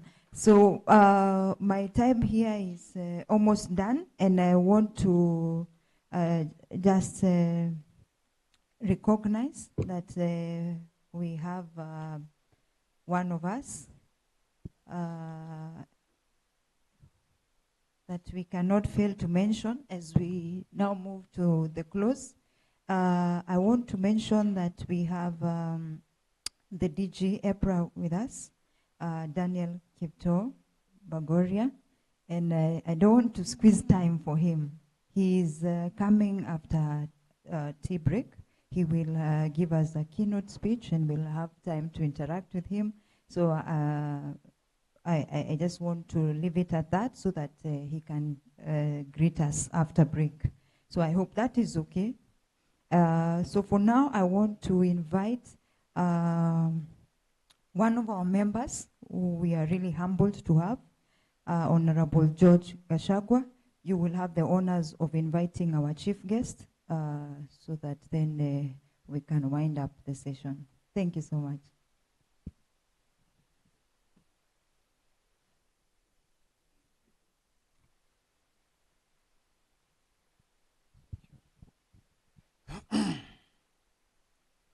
Thank you, Purity.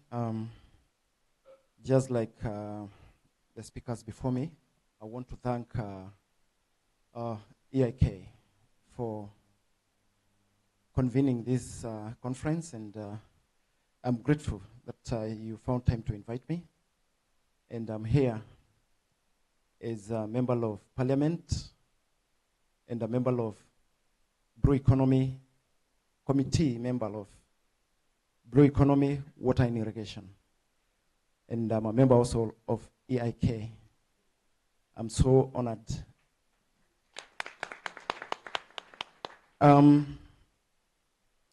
My name's again, George Gashagwa, member of Parliament, Daragwa constituency, and distinguished guests, members of the Environment Institute of Kenya, ladies and gentlemen, all protocols observed, good morning.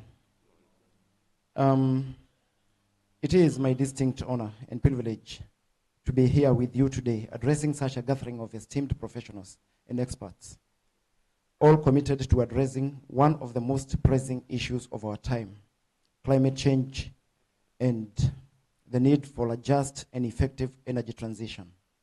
As a member of Parliament Committee on Blue Economy and Irrigation, I am particularly mindful of the significant role our natural resources play in shaping our environment, economy, and future as a nation. The theme of this third Environment Institute of Kenya, EIK, International Conference, Climate Change and Energy Transition, comes at a time when the world is grappling with the dual challenges of environmental degradation and a need to shift towards sustainable, low-carbon energy solutions. Kenya is no exception. Our economy, driven in large by agriculture, fisheries, and energy, is highly vulnerable to the effects of climate change, erratic weather patterns, rising sea levels, and increased droughts are placing enormous pressure on our ecosystems, livelihoods, and food security. As a member of the Blue Economy and Irrigation Committee, I am acutely aware of the critical need to protect our water bodies, coastal ecosystems, and arable lands from the adverse impacts of climate change. Kenya's blue economy, which includes fisheries, coastal tourism, maritime transport, and offshore resources, has immense potential. However, we must recognize that the sustainability of these sectors is intricately linked to how we address environmental challenges, particularly those related to climate change and energy. The conversations we have here today must not only focus on the transition to renewable energy, but also on protecting and revitalizing our water systems. From irrigation that supports food security to blue economy industries that provide livelihoods for millions, the urgency of climate adaptation cannot be overstated. This brings me to a key legislative initiative, the Environment Institute of Kenya Bill, a crucial step in ensuring that environmental governance is at the forefront of national policymaking. The Environment Institute of Kenya has already made significant strides in shaping Kenya's environmental landscape, and formalizing its role through this will further enhance its capacity to steer us toward a sustainable future. The EIK bill seeks to give the Institute the legal mandate to coordinate and lead environmental research, policymaking, and advocacy. This will ensure that we have a robust framework in place to support innovative approaches to combating climate change, conserving our natural resources, and guiding energy transition efforts. As a committee member, I fully support this bill because it reflects our commitment to aligning Kenya's environmental policies with international standards while also addressing our unique challenges. Members, I would like to report that this bill has been read for the first time, and it was reverted back to the Environment Committee. You can come out and support it, because I believe once it is enacted and put through, we can have EIK well built, will be very, very, very crucial in matters development in this country. I'm one believer that once it is enacted, the professions in this field will actually be helping even the government in policy making matters environment.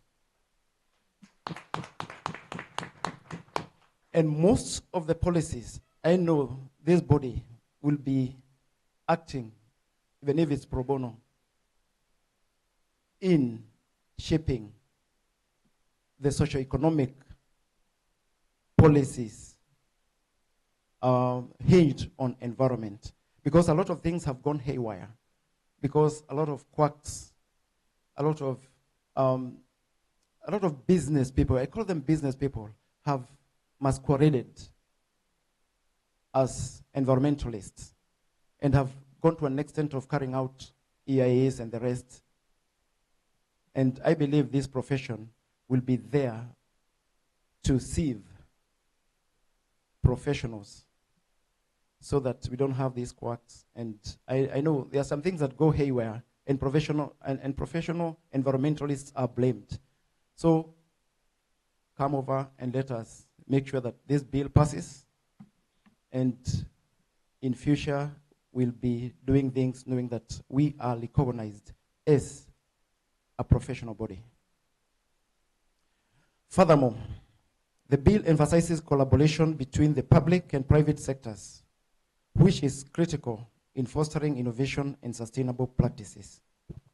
By formalizing the EIK's mandate, we will ensure that Kenya's environmental policies are scientifically informed, pragmatic, and forward-looking, giving our nation the tools it needs to lead in climate action. Ladies and gentlemen, Kenya is already a leader in renewable energy, as it has been well said here by our colleague here. However, much more remains to be done. We must work together across government, private sector, and civil society to create an environment conducive to innovation, clean energy development, and environmental sustainability. This is why I commend the Environment Institute of Kenya for organizing this conference, as it provides a platform for critical discussions and collaboration. In conclusion, as we explore the themes of climate change and energy transition in the coming days, I urge you to think deeply about how we can create a future where our national resources natural resources are managed sustainably, our ecosystems are protected, and our people thrive in resilient, low-carbon economy. Our people thrive in resilient, low-carbon economy. Let us work together to ensure that the Environment Institute of Kenya bill is passed and that it serves as a cornerstone for environmental progress in our nation. Ladies and gentlemen, there's something I normally say, and especially to environmentalists. Professor has said that matters environment are in the Bible, in Quran, and the rest. And I believe that though it's not written, God created the world and left it to environmentalists.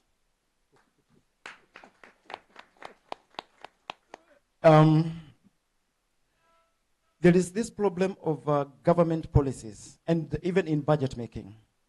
I am in parliament. We appropriate a lot of money, monies in, say, water delivery, the infrastructure. You see one dam costing 22 billion, 40 billion to convey water. But then the source of that water, the source of that commodity is not taken care of. You see a lot of infrastructures in this country for water delivery. But where that commodity comes from, the catchment, is not taken care of. We'll end up in this country having well-structured water treatment works, the reticulation pipes and the rest, but that commodity is not there. And I'm quite interested, actually, even in seeing the EIA that was undertaken for the Thwake Dam. Thwake Dam.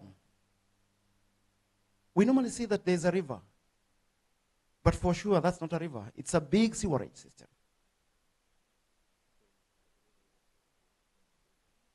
I mean, Thwake River, the initial cost was 38 billion. It has been revised. It's coming to about 44 billion or thereabouts. But then, what are we going to store there? Is it water or sewerage? Because Nairobi River is no longer a river. The other river is no longer a river. It's a sewer. Ladies and gentlemen, as environmentalists, let us, once we are in place legally, let us be there and change the narrative. Because I believe, and NEMA is here, this of polluter pays principle, we must emphasize that if you're going to produce whatever you are doing, contain it, manage it within your premises. And the other day, I don't know, the president said that one of these days, Nairobi River, people can go there and swim. And I believe we are the people, as environmentalists, to guide the government on how to go about it. So, ladies and gentlemen, I don't want to blame the government because I'm also in the government, like. but I believe I'm in parliament, and that's why I'm bringing this bill. Environmentalists, we have other environmentalists in parliament. But what we discuss here, let us as environmentalists be taking it to the government. Thank you once again for the opportunity to speak before you today. I look forward to the fruitful discussions and innovative solutions that will emerge from this conference. God bless EIK. God bless Kenya. Thank you.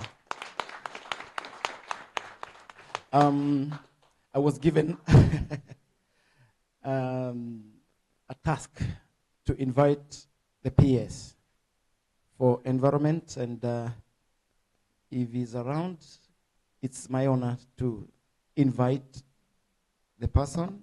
Is it?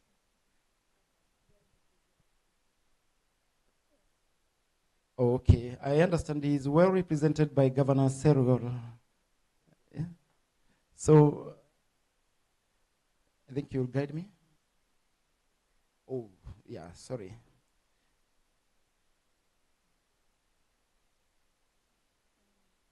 Okay. Honorable Christine Saru Kilalu, Deputy Governor Taita Taveta, welcome and address these professionals. Thank you.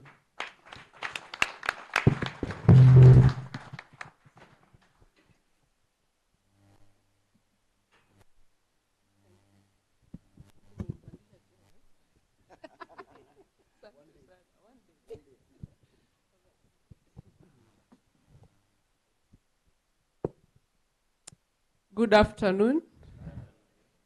I am humbled to be here again. I was here last year, and I thank the organizers for inviting me again this year. My name is Christine Kilalo, the Deputy Governor Taita Taveta. I'm actually an environment practitioner. I may not have studied the science, but I am a practitioner in the environment space. I stand on the protocols established as I share from a practitioner point of view what Taita Taveta as a county has done in terms of taking steps towards creating a framework which will guide and direct stakeholders' action, as well as the mwananchi in terms of climate action.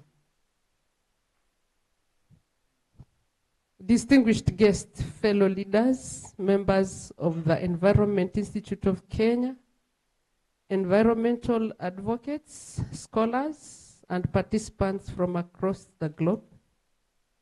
Good afternoon. It is an immense honor to stand before you today as a keynote speaker at the 3rd International Environment Conference hosted by the Environment Institute of Kenya. This gathering comes at a time when environmental stewardship and climate action are no longer mere generations to come. And that's why we are having our theme for this year of climate change and energy transition. Today, I'm privileged to share the achievements and challenges of Taita Taveta County in its commitment to addressing climate change and building resilience, not just for our citizens, but also for the environment that sustains us all. Progress in Taita Taveta County's climate action. In the recent years, Taita Taveta County has made significant strides in establishing a framework for environmental management and climate change adaptation. Allow me to outline some of these key achievements. We developed a policy framework. We enacted the Taita Taveta Climate Change Act, which provides a policy and legal framework to guide the climate actions. Since in the county we are having a lot of stakeholders who are operating in the climate change and environment space. This act, accompanied by fund regulations and a climate change finance policy, was established, and together these documents are ensuring effective resource allocation and management, laying the foundation for sustainable climate action at all levels. We formed a climate change unit which incorporates different sectors which operate within the county. And the reason for this is that climate action needs technical input from different specialities. And in the case of Taita Taveta, which is mainly a rural county, we have key sectors such as water and sanitation. We have energy and public works, which are very key. We have agriculture and livestock. We have trade and tourism. All these are important in terms of the lives of our people in the county, and they need to work together. That is why we established a climate change unit, which brings together representation from all these sectors which I have mentioned. Because some of the key things we are seeing in terms of environment, for example, with people in trade, our kiosk owners, business owners, in as much as we banned plastics, we have got other replacements which have taken over. And we need some guidance and direction in terms of this. And when I heard one of the speakers talk of the PPP, a producer pays, polluter pays. Yeah. So I was looking back at Taita Taveta and saying, wow, I've got something to take back home. Because if that is the way, then it will really help us. In terms of approaching that climate change unit, we have the different representatives from the different departments which are assisting us in bringing together the different skills that are required in that framework to facilitate climate activity across the board. We can also approach climate change challenges with the expertise needed to bring meaningful solutions. For example, the need for meaningful solutions in relation to use of energy, for example. As I said, our county is basically rural, and the biggest part of our population still uses fuel wood.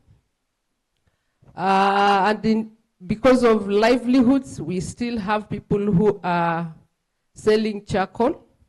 So that tells us, as a county, for the future of the environment there, we need to look at the energy solution. How are we going to transit the communities who, for their livelihood, are depending directly on natural resources? How are we assisting them to make a transition? So as a county, we also developed an energy plan, which is already in place, and we are just about to take it to our county assembly so that it can be a law which then will be enforceable. We have also carried out climate vulnerability assessment, also using participatory planning. We have conducted participatory climate risk assessment in our 20 wards in the county. We have 20 wards. These assessments are vital for identifying the unique vulnerabilities in each area, and for also crafting climate action plans for each of the wards. Because we have got a different topography. We have the highlands, we have the lowlands, and at these places there are different activities which are taking place. And therefore, we found it important to carry out these assessments and have specific plans for each of these areas. And this has happened. This inclusive approach has empowered the residents, giving them a voice in shaping the projects which are identified in terms of assisting them develop climate resilience. We have got also steps which are helping us to assist in ownership of these actions and projects through community engagement. This is one of the cornerstones of the success in community engagements. The World Climate Change Committees, which have been formed, have led the grassroots consultations, gathering insights from the citizens themselves in proposed actions which are to be taken. And through these processes, we ensure that the climate actions are community-driven and they reflect the aspirations of those particular local areas and the people who are going to be served by those actions. And furthermore, this fosters a sense of ownership by each of the citizens living in that area. And they are active participants in building their own resilience. We have ongoing climate actions and upcoming projects, and I am pleased to announce that the citizen awareness is heightened concerning climate change and the risks which we face if we don't take actions now. Organizations such as the faith-based organizations have initiated programs also based on people's faith to take care of creation. It is theological in nature, and we are having key actors in our county who are taking this action and initiating programs based on this faith, especially in taking care of creation, not only, for example, cleanliness and tree growing, but even the animals which are dependent on us to conserve them. As you know, we are the hosts of the biggest percentage of Savo East and Savo West. And over the past years, we have had key conflicts because of climate change. So it is important, again, to remind ourselves, and we are delighted to have the faith-based organization coming on board, bringing it from a faith perspective, not only projects perspective.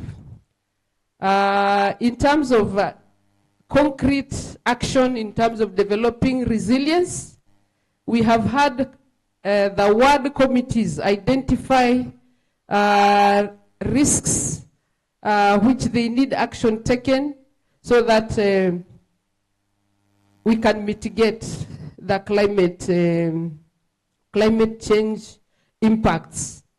And in terms of our county, a lot of the wards are identifying water scarcity, as it was mentioned by some of the speakers earlier on.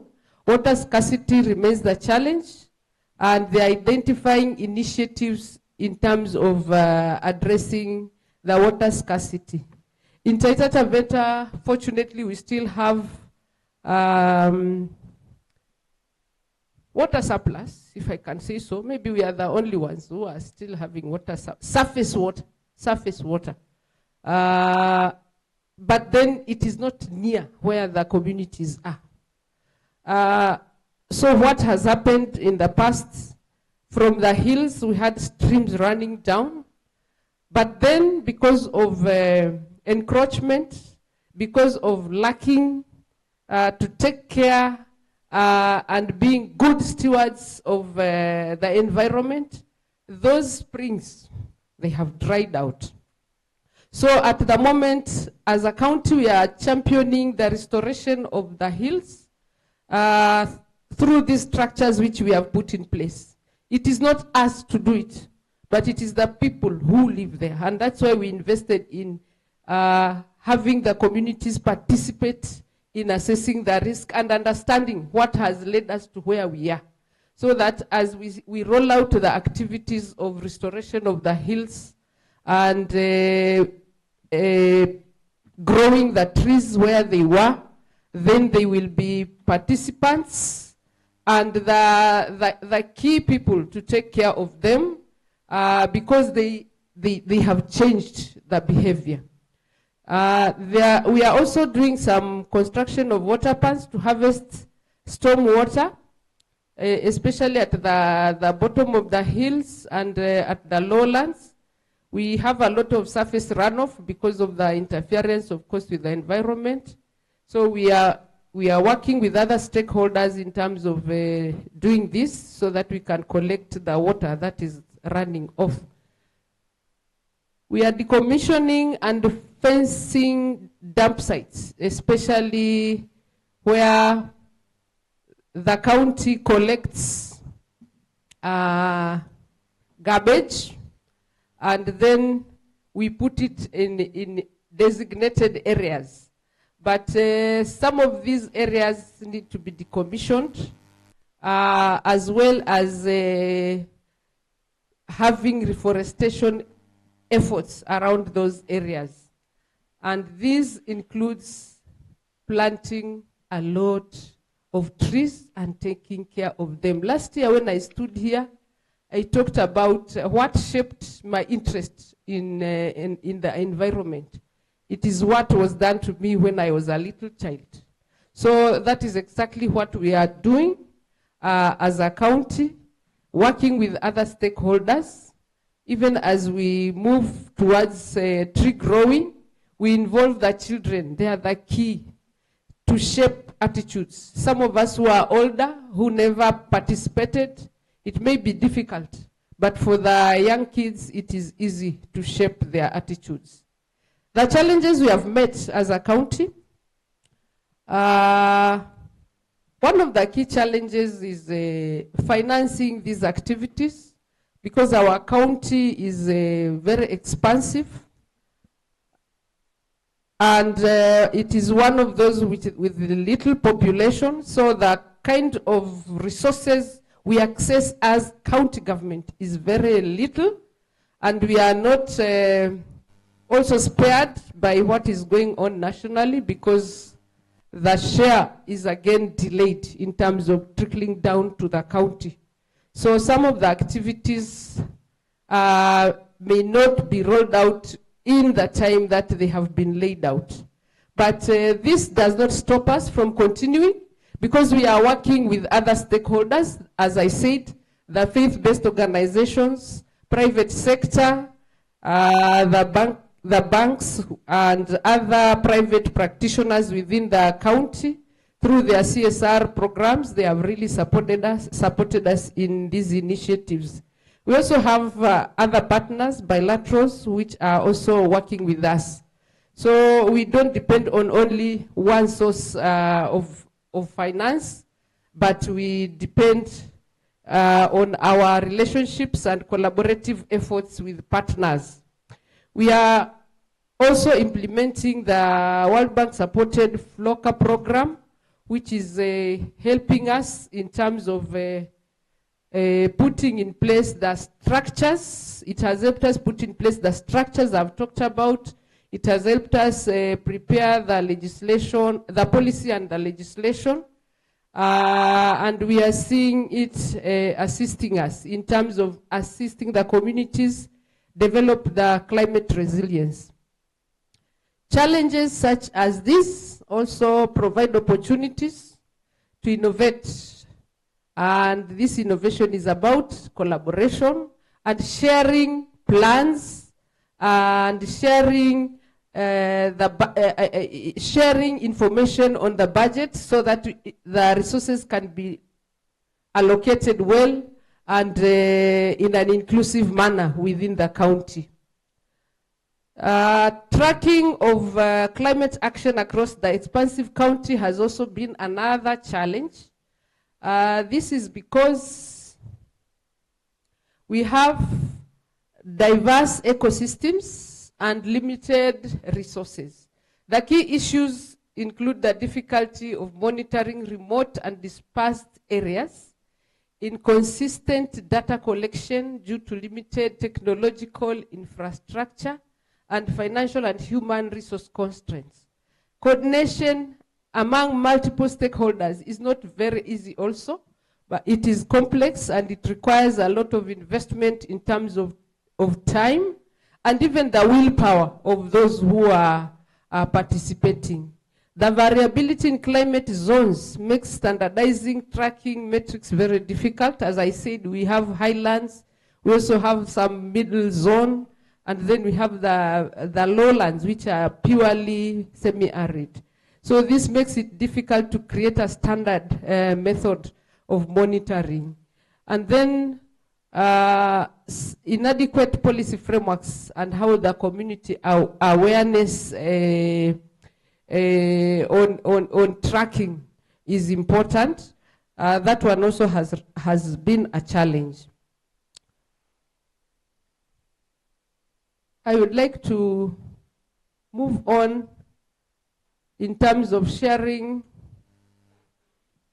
a case of the faith-based organizations and the role we see.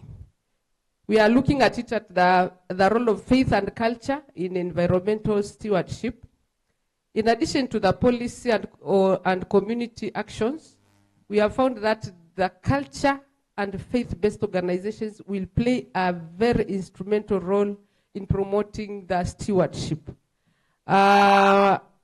Because it has to come from the heart. It cannot be dictated by anybody. Someone has to have it. It's almost a belief. And now I tend to understand some of those who have gone earlier than us, like the Professor Wangare Maathai, how the late professor, how she was so committed and convicted about the environment. I think it comes from the heart. It's not something that you can be told, go and do. It has to come from the heart. And that's why we believe the faith-based organizations have a role to play and our culture has a role to play. For example, the Anglican Church of Kenya in Taita Taveta has rolled out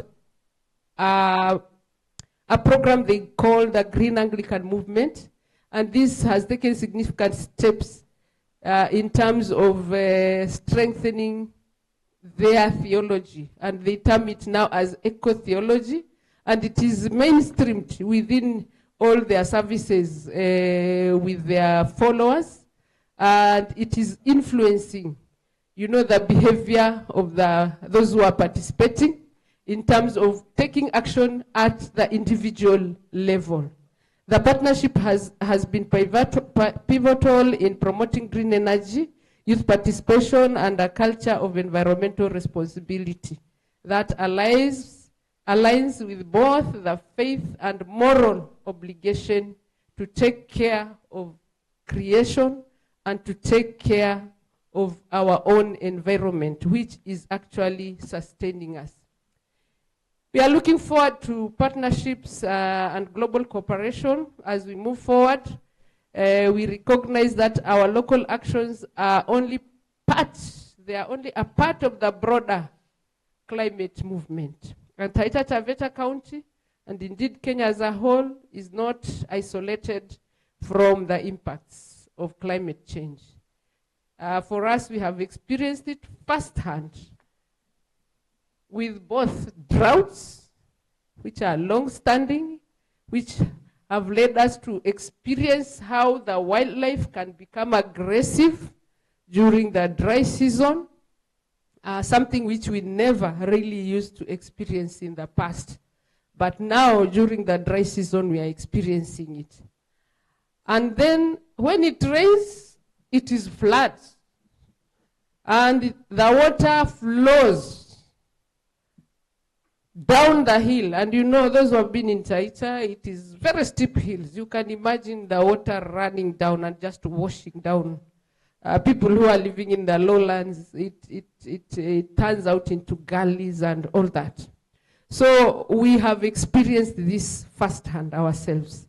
So we invite stakeholders from across the sectors, government, civil society, the academia and private enterprises to join hands together so we can pool knowledge, share experiences and share resources and collaborate on innovations that will make the world more resilient. In conclusion, I want to remind each one of us that the future of our environment depends on the actions we are taking. Not even as professionals, but as just human beings who need to stay alive.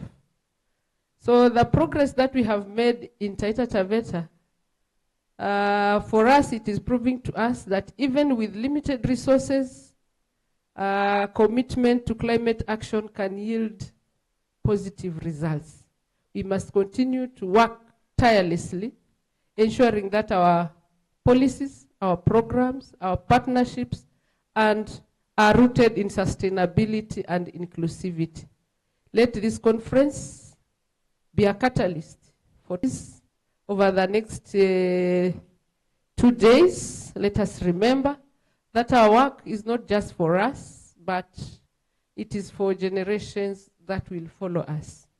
Let us be good stewards of the earth, and let us act decisively in the face of this climate change.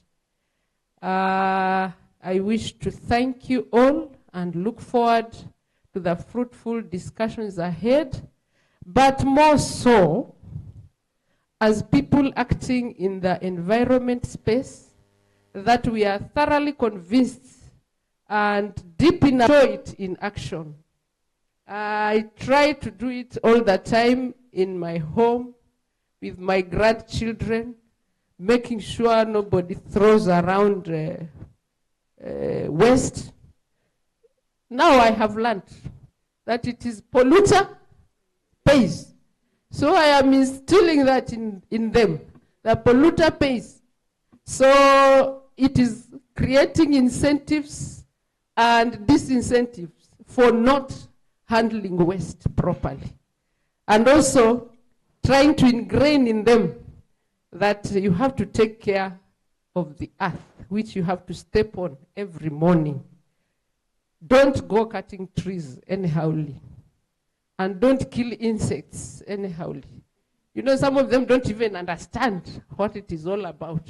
But then, once they learn as children, as I said, it influenced me and I'm practicing the same. So thank you very much. May God bless us all, even as we make efforts to deal with climate change and move towards energy transition. Thank you so much.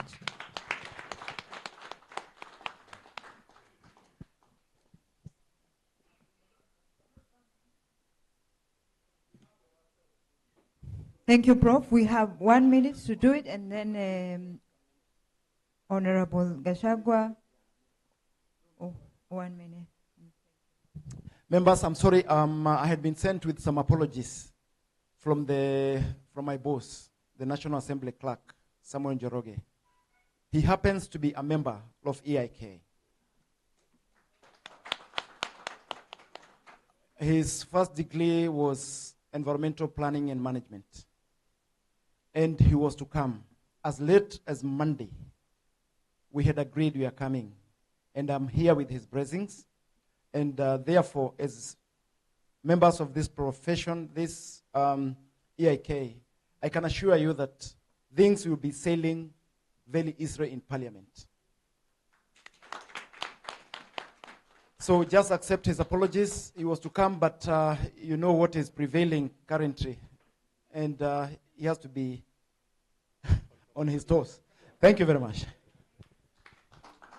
Mheshimiwa, really, I think why I came really here is this, because these two colleagues who spoke and finished, really, the madam, my chairperson, him, and then everybody, really have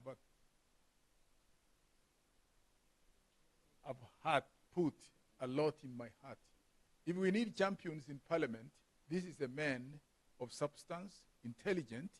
Don't assume parliament has got different people. These are the kind of people we actually must lean on, one out of many. And sir, what you promised, believe me not, you will be a champion without you knowing. Do the best you can. Bring this act into play. And these are young people all through. You shall be a legacy to this. Sir, do it. Madam, you bring Taita Taveta, as an exemplary where people can come and say we want to go benchmark. Instead of going to Rwanda, benchmark on environment, why don't you do it? I wish them happiness. Give them even bigger claps, please. Thank you.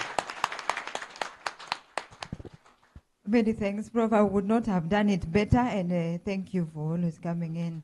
So we appreciate you, and I want to just thank all of you for your patience and just sitting through this session. We've had a good lineup, and I'm happy that we had a good problem of many guests.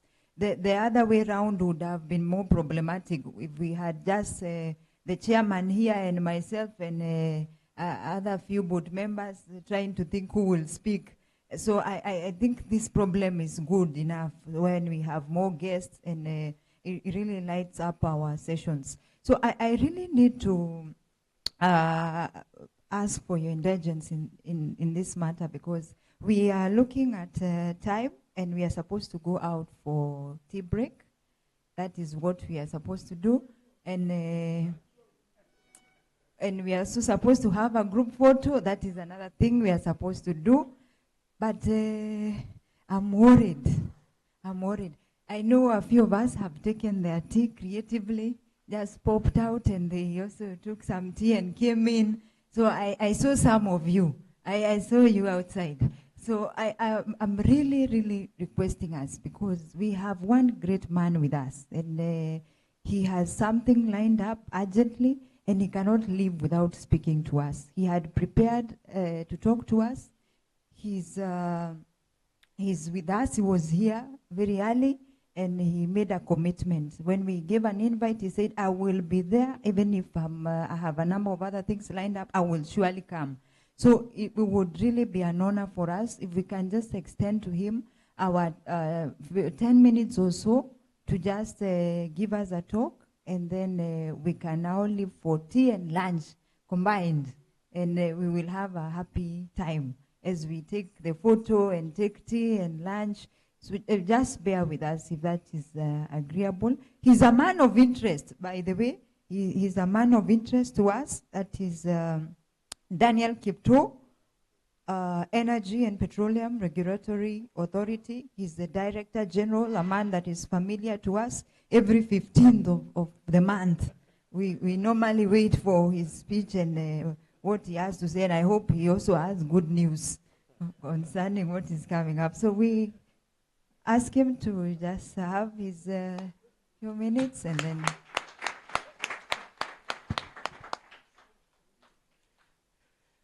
Thank you very much.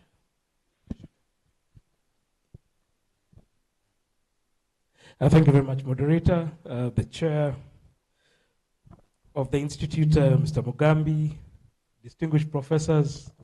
We have in academia here with us, we have representatives of parent ministry of the Ministry of Environment and Natural Resources, representatives of the county governments as well. Again, also, I wish to ride on the protocols that have gone before me. Good afternoon, ladies and gentlemen. Today, really, it gives me a lot of honor to be with you on day 2 of this 3-day conference that brings together all our stakeholders from governments, both levels of government, national government, county government, our civil society and NGOs, our private sector participants, as I've earlier said, academia, members of the institute, and also the community, for us to come and engage and to explore innovative approaches towards enhancing mitigation and adaptation towards climate change. Today is very difficult to distinguish between environment and climate change.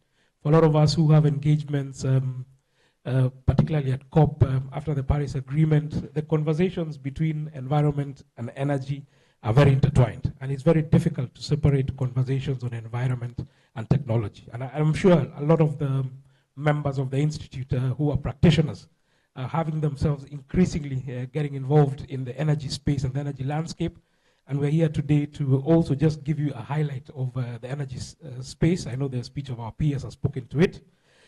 Moderator, you've spoken to us making a lot of pronouncements on the 14th of every month with respect to fuel. The price of fuel has gone down consistently, month on month from December last year, but we've not had a lot of it from you as consumers.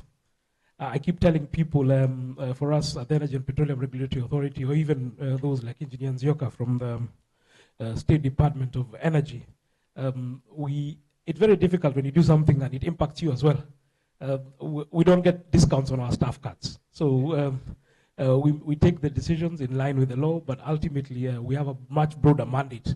Today I'll be speaking to you about the subject of the energy transition, but also take this opportunity as part of our mandate of public education and advocacy to speak to the Institute and particularly the membership around the nexus between the environment and energy, and also our mandate, which you'll be seeing, which is quite broad.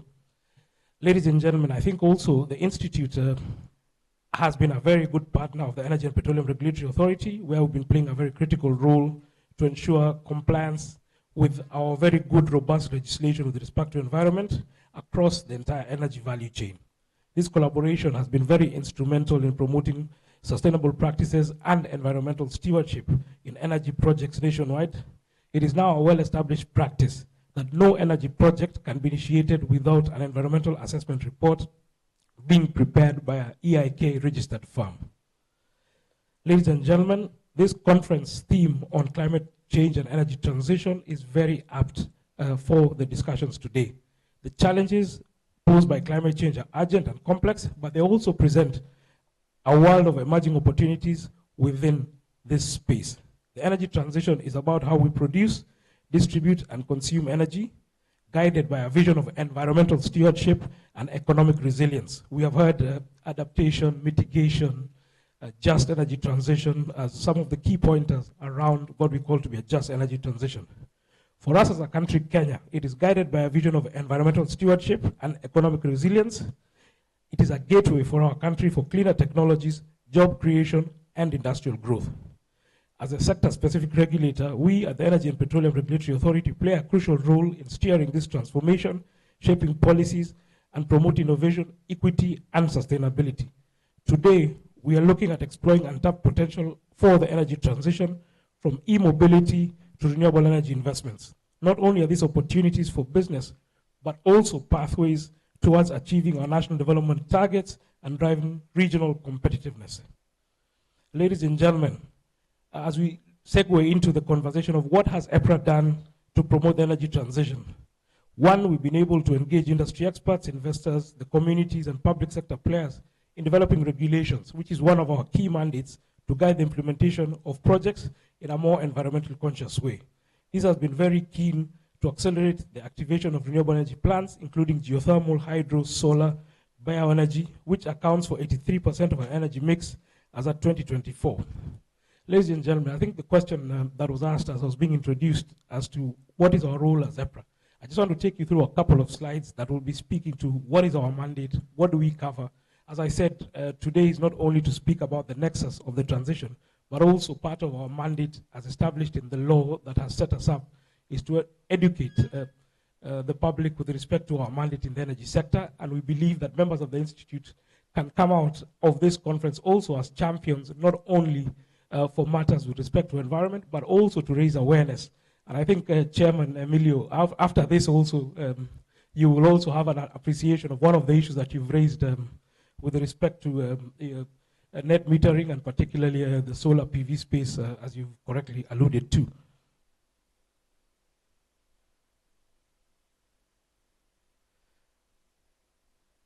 I will just skip to this slide. This slide really speaks to what is our mandate as enshrined in law.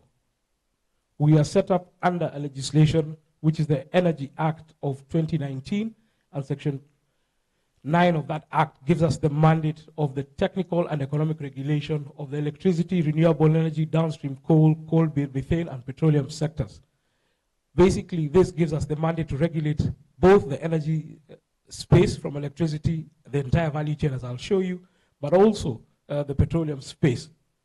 We are mandated under Section 10 and 11, which really gives us our guiding light in terms of what we are supposed to regulate. One is the production, conversion, distribution, supply, and marketing, and use of renewable energy. We also set, review, and adjust electric power tariffs and tariff structures, investigate tariff charges, whether or not a specific application for tariff adjustment has been made. This includes your power bills and your power tariffs, which we review every 4 years, a tariff control period. We did approve our last tariff in March of 2023, when the second year of this tariff control period, but we also approve what are called pass-through costs over on a month-by-month basis. We also approve all electric power purchase contracts, all the PPAs that are entered into by our licensees, for instance, KenGen, Oseko spoke before me, and Kenya Power, or IPPs, and also Kenya Power. We also approve all those contracts before they're executed. In terms of the energy transition, ladies and gentlemen, really this is a shake-up and a real transformative change in how we regulate our energy supply industry. Energy transition has taken front and center stage in terms of how do we procure, how do we then manage our electricity value chain, and is really critical to making determination on projects. Even from a planning standpoint, today as Kenya, we are looking to change our tool when it comes to energy planning to ensure that the environmental cost of projects is captured into our least cost power development planning. Just to give an example, for instance, when you look at some of your generation projects, when you look at your intermittent sources, which technologies are coming down, wind and solar, you cannot have a like comparison from a coal project and a wind or a solar project, because you need to be able to compare like for like. So you need to be able to cost the environmental cost in terms of CO2 into the environment, so that then you're able to balance and compare apple to apple as opposed to apple to orange when it comes to costs to the environment.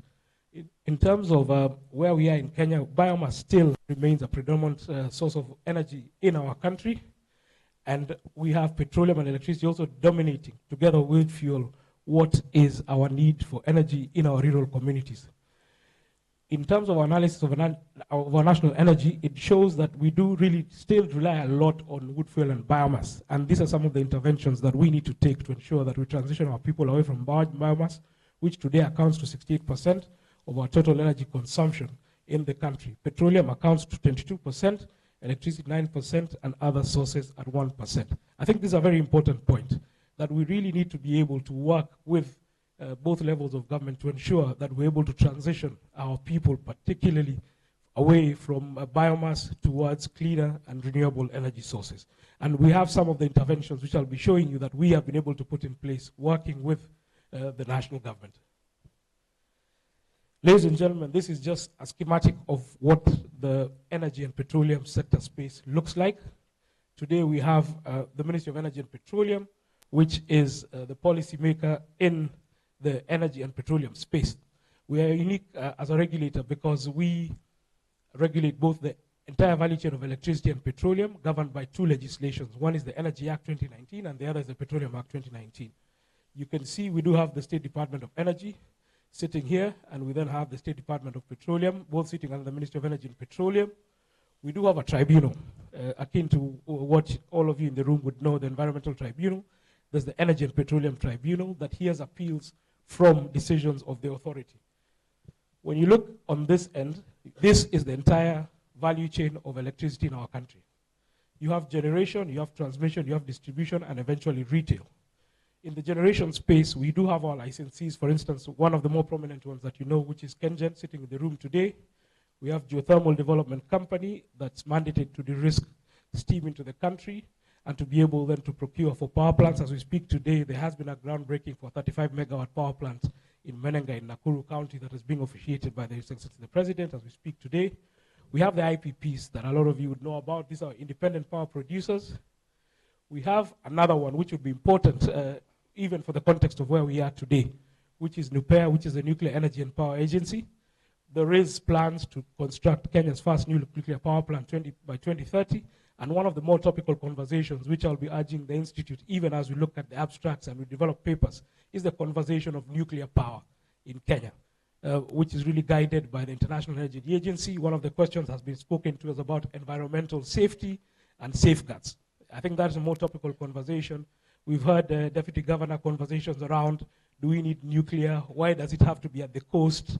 Why does it have to be in our county? Is it safe? These are conversations going on today. And I think really, as environmentalists in the room, is one of the conversations that we need to weigh into as we sit here in Mombasa today. And I hope over these 2 days, we have a conversation around, are we nuclear ready as a country? And being able, again, to advocate for the safe use of nuclear, because I think there's a lot of misinformation with respect to nuclear energy technology that we need to speak about. We then have our imports. You may or may not know that we operate an interconnected system as a country. We are interconnected with Uganda. We are today interconnected with Tanzania. We are interconnected with Ethiopia. We are buying power currently from Ethiopia.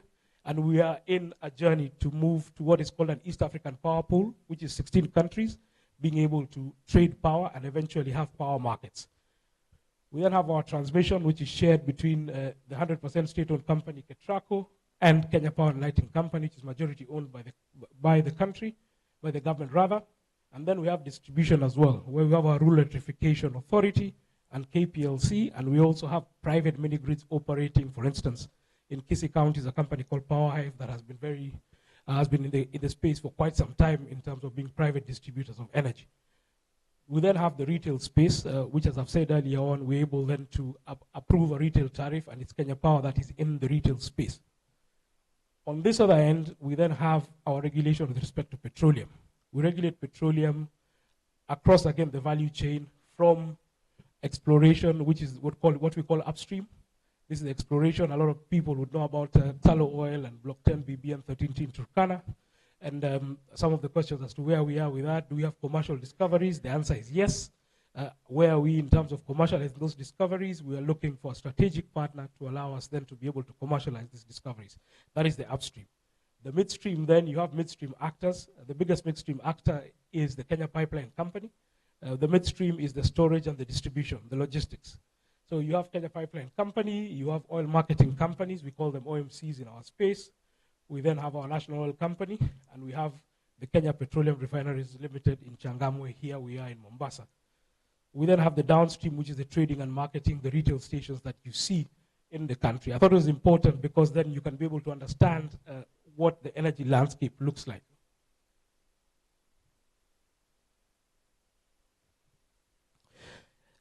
A couple of the speakers who spoke before me spoke to a very good story that is Kenya in terms of us having a mix that is predominantly green. As you can see from this slide, we have 26.37% of our installed capacity coming from geothermal, 943 megawatts. Majority of this is produced by KenGen, and some of it is produced by some IPPs. We have hydro at 24.38% and installed capacity of 872 megawatts. But here, if you speak to those who are from KenGen in the room, we on average, if you plot this on a curve on what has been available capacity over the last 20 years, you have an installed capacity of 872 megawatts. But because of environmental concerns and vagaries, we don't get anything beyond 400 megawatts on a year-on-year basis. So I think, as has been spoken by the speaker before me, around constructing dams with a very huge capex and not taking care of the catchment that is the resource, where the resource is coming from, is one of the big concerns, because we're investing in dams with a huge capacity, but we're not meeting that capacity when it comes to power generation. That then essentially again means from us as a regulator is that the unit cost of power coming out of those dams again is high, because then we're not utilizing dams to full capacity. We have wind at 12.1%. This is largely from 310 megawatts from Lake Turkana. And we then have 100 megawatts from Kipeto in Konabaridi in Nairobi. We are then looking to develop significant additional capacity in wind as well. We have solar at 12.38%, largely around particularly the North Rift area where we have a lot of solar. But this too, wind and solar, introduces another challenge which I'll be speaking to, which is intermittency. But we also have thermal. This is another topical conversation of burning fossil fuels. Do we really need to continue burning fossil fuels in our power plants, accounting for about 17% of our capacity, totaling 3,778 megawatts of installed capacity. But we also have another space, maybe I can just highlight this a bit, which is captive power, which is another area that we're seeing growing. And I don't know whether the members have been involved actively in a lot of this doing environmental and social impact assessment reports for captive power. We as a regulator have currently licensed 532 megawatts of captive power, and we have about another 400 megawatts in the pipeline for applications. So basically, this is power for your own use. The law allows for industries, for individuals to be able to generate power for your own use. We are seeing a lot of growth in what's called CNI, commercial and industrial space, where you have industries installing rooftop solar for their own use, domestics such as the chair who are introducing solar for their own use, and this is an increasingly growing space. So even as we grow our national grid, there is a big conversation around diversification of energy resources and decentralized energy, so that then we don't have to move power from, for instance, Olkaria to come down to service Mombasa Cement in Mombasa, and along the way then have transmission losses, but have more decentralized energy systems, and this is part of the conversation on the energy transition. Today we have geothermal recording as our baseload power. You can see it is very stable. It may not be very clear from the graph that we've plotted here, but one of the big issues that you have is the intermittencies. So what you're looking for is a smooth curve to offer what is called baseload generation, and this is what geothermal provides for our country. And we, as a regulator working with the ministry, we're advocating for more generation of baseload power, more hydro, more geothermal, because with that, then you can only be able to introduce more intermittent capacity. In addition to the battery energy storage systems that KenGen is championing, it is important to have more baseload generation, because with more baseload generation, then you can then uptake more renewable, intermittent renewable energy capacity. The rule of thumb is in your installed capacity, you can only have about only 30% of that to be intermittent. So the more you increase your geothermal and your hydro capacity, the more you then have opportunity to introduce the more variable renewable energy sources. As at September, this is how our mix looked like on a month by month. We got 3% from solar, we got 16% from wind, we got 10% from imports, majority from Ethiopia. We had 38% from geothermal and 23.2% from hydro. Thermal gave us 7.9%. Thermal power plants really help us in peaking, particularly between the hours of 6 p.m. and 10 p.m. when we're all going home and all our appliances are on. This diesel or heavy fuel oil engines help us in peaking. What we try and do is to maintain them to a minimum of about, on average, about 5% in terms of our mix. We have made some commitments as a country around being able to get rid of this thermal sources in our mix, hopefully by the end of the year 2030. This is part of our NDC targets and part of our commitments at the COP conference.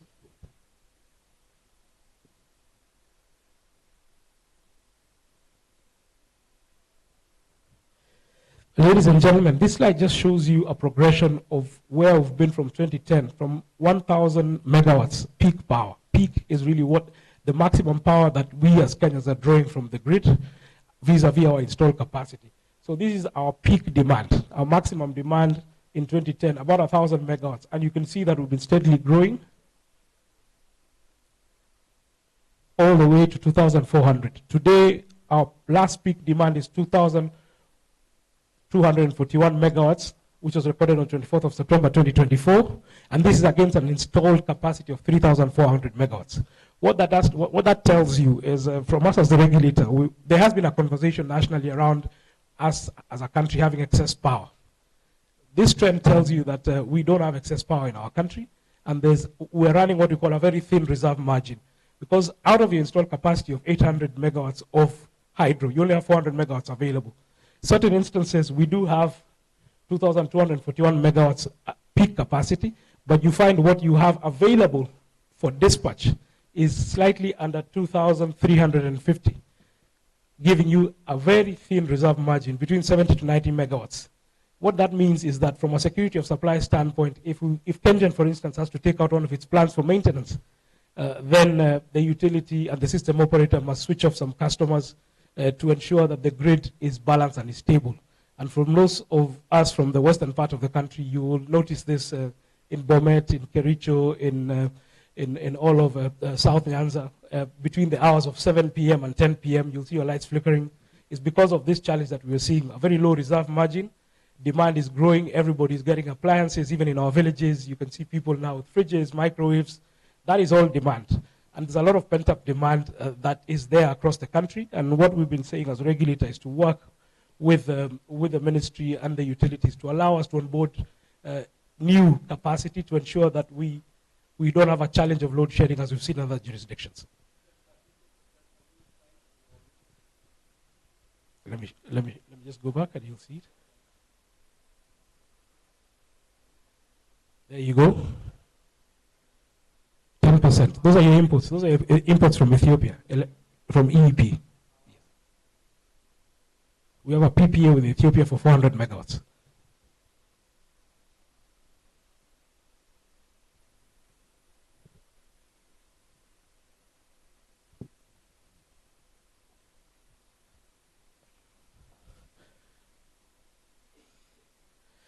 I think this slide just speaks to one other thing, which is a very good story for the country around energy access.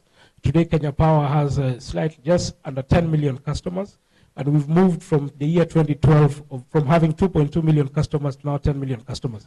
The government has had a very aggressive connectivity campaign from the year 2013 to the year 2023, and you can see, for instance, in the year financial year 2021-2022, just slightly over 700,000 Kenyans were connected to power. This has significantly come down. Where we are in the financial year 23-24 was something around 460,000 connected customers. And this really has been around the government's intervention, the Kenya Power and Lighting Company, to connect customers at a rate of 15,000 shillings. This is really one of the big stories in terms of access, and Kenya is committed to get to 100% access by the year 2030. In terms of transmission, we have a huge network. You can just see from this schematic, these are the transmission lines that are present in the country. You can see in the northeastern area, we don't have interest of government when it comes to transmission. Today, transmission infrastructure has been funded either by government through the fiscus, by the exchequer, or through on-granted or on-lent facilities. One of the other topical conversations going on currently is private sector to be able to fund transmission infrastructure. Private sector must come into transmission, but one of the issues around private sector coming to transmission is that they will then have to get a return.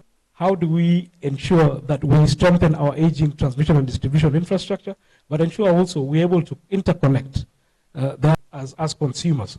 We did approve a retail tariff for power last year in March. We are mandated to do that every 4 years. It's a tariff control period. We also review agreements for between KenGen and KPLC and agreements between IPPs and KPLC. And for us, we ensure that the tariff that we approve is just and reasonable. We are, as a referee, there to balance the interests of investors and consumers. We also balance the interests of government and regulations. We must ensure that we have a just and reasonable tariff, but there's one big issue here around sustainability of tariffs. Because when we talk to a transition, we have to balance, as I've said, the interests of investors. So those who are coming in and bringing their private capital to invest in solar systems, to invest in wind projects, to invest in solar projects, they require a return to their investment. We also have to ensure also that we protect consumers, that they're not unduly exploited when it comes to the cost that they then pay, but really is a trade-off. And this is linked to the conversation on energy transition. How do we attract capital? When it comes to investment, it has to come at a cost. But for us as a regulator, we are there to ensure that the cost, one, is not exorbitant, but two, that the investors are compensated for the risks assumed. And that is how we transition. So it's really the conversation that we need to be having, and that is the role that places us as a regulator at the center of this conversation of energy transition. How do we allow for private capital to come into our country, and how do we ensure that our consumers are not unduly exploited?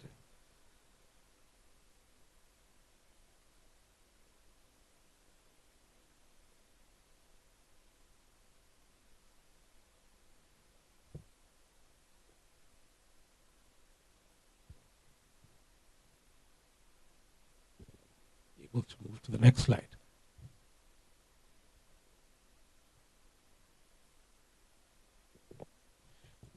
I think this slide, I'll just speak to one of the government initiatives just by this slide. The government has approved what is called an LPG growth strategy to be able to increase per capita consumption of LPG to 15 kilos per capita. I think this is one of my agendas here in Mombasa today and tomorrow, is part of how do we implement our LPG growth strategy. What you can LPG consumption per month, just slightly shy of 40,000 metric tons per month. On an annual basis, we import into the country. Last financial year, it was 360,000 metric tons. The year before that is 340,000 metric tons. There is an opportunity to grow LPG consumption to over 1 million tons per annum and on to 1.5 million tons per annum. Really, our target today is to increase per capita consumption to the 6 kilos, about 6.7 kilos per capita, to about 50 kilos per capita. How the government is intending to do this is to, one, apply what is called an LPG growth strategy. First is to be able to ensure that we introduce the supply of LPG, which is currently on a private treaty, into what we call the open tender system, by being able to bring it into competition so that all the gas that lands here in Mombasa has been procured competitively to ensure that we're able to lower the cost. The second intervention is an intervention around infrastructure, what we call primary storage. There is a facility that has been built by a company called Legas in Vipingo. This is a 10,000 metric ton facility that will go up to 30,000 metric tons. It is a facility that will also introduce a second terminal for receipt of LPG into this country. A third facility is being planned at the Kenya Petroleum Refineries Limited, which is a subsidiary of Kenya Pipeline Company today, a 30,000 metric ton facility.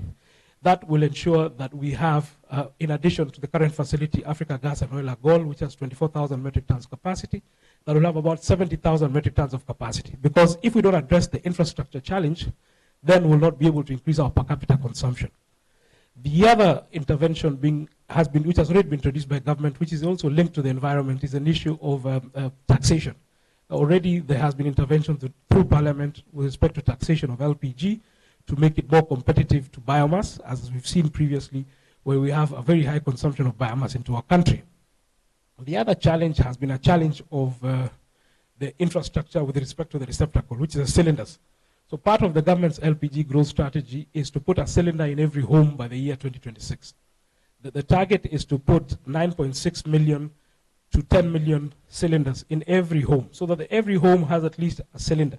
Because you may have the ability to buy the gas or purchase the gas, but the barrier to entry is the cylinder. In addition to the 9.6 million cylinders, there is an intervention also to be able to put an LPG tank, what we call a bullet, in every public institution. This is all our primary schools, all our high schools, all our TVETs, all our universities, and all our health centers, hospitals, and our prisons as well. What this will do, it will be able to offer Kenyans then an opportunity to be able to receive the gas once it's landed in Mombasa, be able to transport it across the entire country. And this will be a very innovative and important project in our mind, from where we sit as the regulator. Where does the institute come in all this?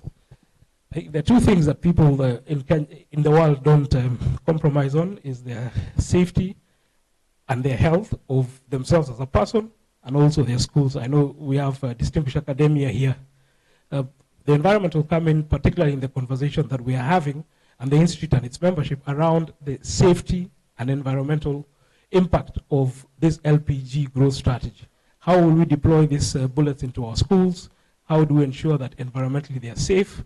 But really, how do we ensure that we can be able to offer the infrastructure to get our children away from having to collect firewood and miss classes, and get away from the issues of respiratory diseases and environmental impact of utilizing biomass, firewood, charcoal, is really through this LPG growth strategy. And I thought this was an important conversation to have, so that then the institute is aware of the plans as they get rolled out. The institute could be able to position itself, and members can be able to position themselves to be able to support this initiative, but also provides also opportunities for professionals that are the membership in this room today to be able to enrich the strategy as it goes into implementation.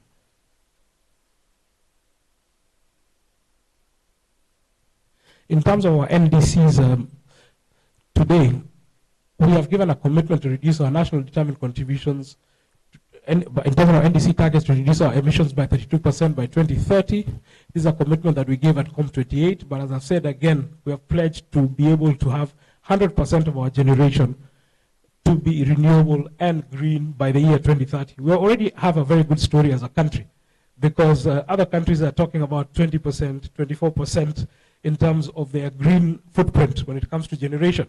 But for Kenya, we're already at 92%. So we have only the 8th percentile for us to be able to get 200% by the year 2030. And you can see Kenya already is making very good strides when it comes to reducing our CO2 emissions, which are significantly coming down, as you can see here today. In terms of the initiatives, and I'll segue back to my speech here, but leave this on up here. One is with respect to the government's strategy and the directive to plant 15 billion trees into the next year. We as a regulator are doing our part in planting trees. We have adopted 2 forests in the country to be able to plant trees. I've already spoken to the 100% electrification by the year 2030, but I just want to come back to the issue that Chair of NEMA had spoken to around solar and what we've done. In June, the regulator published what is called the Energy Net Metering Regulations, which really is a milestone in Kenya's renewable energy transition, which will encourage consumers to generate their own renewable power. The framework of the net metering regulations empowers institutions and homes to install solar panels, wind turbines, and other renewable energy technologies, not only for meeting their own energy needs, but also feeding excess power back to the national grid. In return, you will be able to earn credits to offset future electricity bills, thus promoting energy-safe resilience and economic savings. As I've said, this is an initiative of decentralizing energy power production, reducing the burden of the national grid when it comes to transmitting power from point A to point B, and mitigating the risks of power shortages, which I've highlighted in my slides. Additionally, it incentivizes investments in renewable energy technologies, stimulating innovation and creating green jobs in the installation, maintenance of the energy storage solutions. Further, the availability of grid-based storage systems supports intermittent renewable energy sources, such as solar and wind, by storing the surplus energy for use during low production periods. And by democratizing energy generation, net metering enhances energy equity, resilience, especially for the rural areas, and aligning with Kenya's climate goals and industrial development. So I think, Chair, there is your answer. We have already developed a regulation called the net metering regulation. We are working with the ministry and the utility KPLC to be able to actualize the net metering regulations. You'll be able to send your spare capacity to the grid, and you'll be able to take it back at the time that you require it. One thing that I just want to highlight to you, Chair, is that when you generate during the day and you give it to the utility, when you pick it back from the grid, because you'll be picking up at peak times, when there's a commercial conversation there, because you're generating during off-peak and you want the units back during peak. So there is a rebate there. So you don't get like for like from the utility, because also we are keen to ensure that the utility, in this case Kenya Power, remains to be financially sustainable. But there is a conversation, because we're in transition. This will require Kenya Power to install what is called bi-directional meters that will be able to read how much are you posting to the grid and how much you're then taking back. So we'll be able to engage with you on that specific aspect as we go into implementation. The other conversation around just energy transition is with respect to green hydrogen. The first green hydrogen plant in Kenya was commissioned in November 2023 in Morandat, Nakuru County. And in supporting this new energy form, we as a regulator published the Kenya Green Hydrogen and its derivative guidelines in May 2024, which sets the stage for a regulatory framework that will ensure transparency and growth in our sector. In addition to the green hydrogen, when it comes to transport, and as we walked out there today, you've seen a lot of e-bikes and a lot of conversations and a lot of startups with respect to e-mobility. There's a lot of prominence that has come to the e-mobility space as a result to the government policies that have been put in place, low operating costs, increased awareness, and other environmental consciousness initiatives that have been put in place. What we have done ourselves as a regulator is to be able to implement an e-mobility tariff, and Nairobi has reported a highest concentration of vehicles that are running on e-mobility, followed by the coast region. We have approved a tariff of 16 shillings per kilowatt hour during peak and 8 shillings per kilowatt hour during off-peak. This is to encourage for charging of e-bikes and e-vehicles after peak between 10 p.m. and 6 a.m. so that then we also ensure that the unserved energy when we're all asleep is utilized as a country and it does not go to waste as well. To accelerate the adoption of e-vehicles and ensure the development of a safe, reliable, and accessible and affordable charging infrastructure, We did also publish the electric vehicle charging, battery swapping, and infrastructure guidelines in September 2023. The tariff we're also currently actually in conversations with the utility Kenya Power. When we published the tariff of 16 shillings, we were not very sure because we see e-mobility to be the disruptor when it comes to demand. There'll be a huge spike in demand on account of e-mobility because of the reduced cost of entry. We had capped a monthly consumption of 15,000 units per customer, but what we have seen has been very high uptake. We as a regulator are working to remove that cap so that we can further incentivize those that are in the e-mobility space to be able to further invest. Ladies and gentlemen, the other initiative also with respect to what we call the auto gas sector, we have seen a lot of demand to switch away from the traditional fossil fuels of super and diesel to LPG, and we estimate about 15,000 vehicles have been converted to LPG today. Autogas presents an environmentally friendly alternative to fuel, supporting a shift to a greener and a cleaner transport solutions, combined with government incentives such as zero rating of taxes of LPG, which the government has done. This is really driving market growth and the uptake of autogas. We have also reviewed our LPG regulations to introduce safety safeguards with respect to autogas in our country. Ladies and gentlemen, as I look to conclude, energy efficiency is another front that reduces both the financial and environmental burdens associated with energy consumption. We have put in place as a regulator two key regulations to foster energy efficiency. The first is the Energy Management Regulations of 2012, which targets commercial and industrial facilities with an energy consumption threshold of at least 180,000 kilowatts hour of thermal and electrical energy. These regulations have required all designated facilities to conduct energy audits and to implement the recommendations arising from these audits. I urge the members of the Institute to take a more active role when it comes to the Energy Management Awards. We work very closely with the Kenya Association of Manufacturers, and we have these awards on an annual basis. We have competitions in various categories, and I really want to urge members of the Institute to take a more active role in participating in energy management and the Energy Management Awards. The second one is with respect to the Energy Appliances, Energy Performance and Labeling Regulations of 2016, which primarily focuses on improving energy efficiency and on electrical appliances. These regulations have mandated both the imported and locally manufactured refrigerators, non-conducted air conditioners, fluorescent lamps, and motors to undergo testing to verify their compliance with the relevant Kenya standard. Importers and manufacturers of these regulated appliances are eligible to receive registration certificate upon demonstrating their compliance with these regulations. This year, we have proposed an update to these regulations to include computers and monitors. We have also been launching the findings of the Energy Performance Benchmarking Report, which is aimed at setting benchmark models for targeting certain industries. These are the cement, the tea, the hotel, the dairy, and FMCG, fast-moving consumer goods, flower farming, and industrial sectors, so that then they can be able to benchmark on their energy use patterns, the processes that will drive energy efficiency in their manufacturing processes, and estimation potential for savings in energy by them. These, ladies and gentlemen, are just some of the ways that we at EPRA are supporting the energy transition and to mitigate climate change. It is our journey that we all need to come together to do our part, including creating awareness why clean energy is important for a sustainable future. As we continue in this conference, I wish to urge all of us to be proud of the seeds, of the fruits that we have borne out of our efforts. We as an EPRA, we have our motto that says, quality energy leads to quality life, and we believe this fuels all our initiatives that we undertake as a regulator. In the future, we want to enhance our collaboration with this institute to ensure that we are able to walk this journey of the energy transition together and also uplift the communities in which we live in. As we progress, we want to celebrate that in working together, we'll be able to promote a more sustainable energy landscape in our Republic of Kenya. With those many remarks, ladies and gentlemen, I wish to thank you very much. That is a QR code of an energy and petroleum statistics report for the year that ended June of 2024.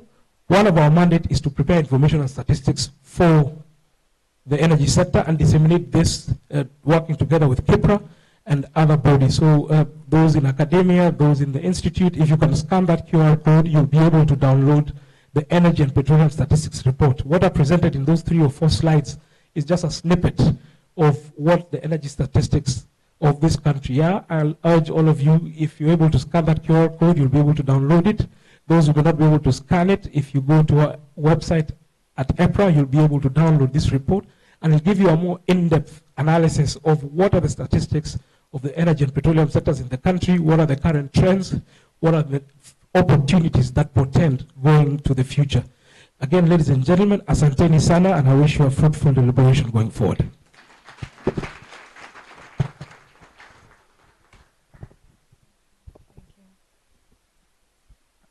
Many thanks, DJ Daniel Kipto, and I'm really saddened because we were supposed to have a very good interactive session with you, but sadly time has really moved and we have to end this session and at least make everyone comfortable as they go out. So kindly, members, we want to invite you for tea and lunch.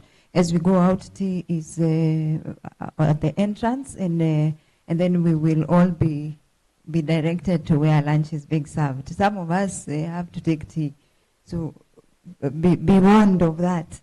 So thank you. I think we have an hour for lunch, a pretty good 1 hour for lunch from from now up to that. Let's give it 2:30 that we'll be back, and we want to just assure you we'll have a more lighter session, and we will be sensitive to time, but we thank you for your patience. Just 1, 2, 3 announcements. One is that we have some planned interviews, so we request our guests that you kindly just give us your 1, 2, 3 minutes to have a short interview with you for our online viewers and for our socials. That will really go a long way in promoting this event. Otherwise, to our guests, we really appreciate your time. So again, we have our photo session as we go out. So I think we can first start with the photo session, as we do a group photo at the entrance of the hotel. So we will be guided to the entrance of the hotel. Then we can have that group photo, and then just 2, 3 minutes with our key guests for a short interview. We come back at 2:30 for a very light session. We will have to make adjustments so that some of whatever we had planned for the afternoon will be moved to tomorrow's session. Regarding the mail cards, I hope we all have the mail cards with us. Do we? Oh, okay. So please remember to carry your mail cards to the hotel, so that then you're not disappointed when they tell you to come back.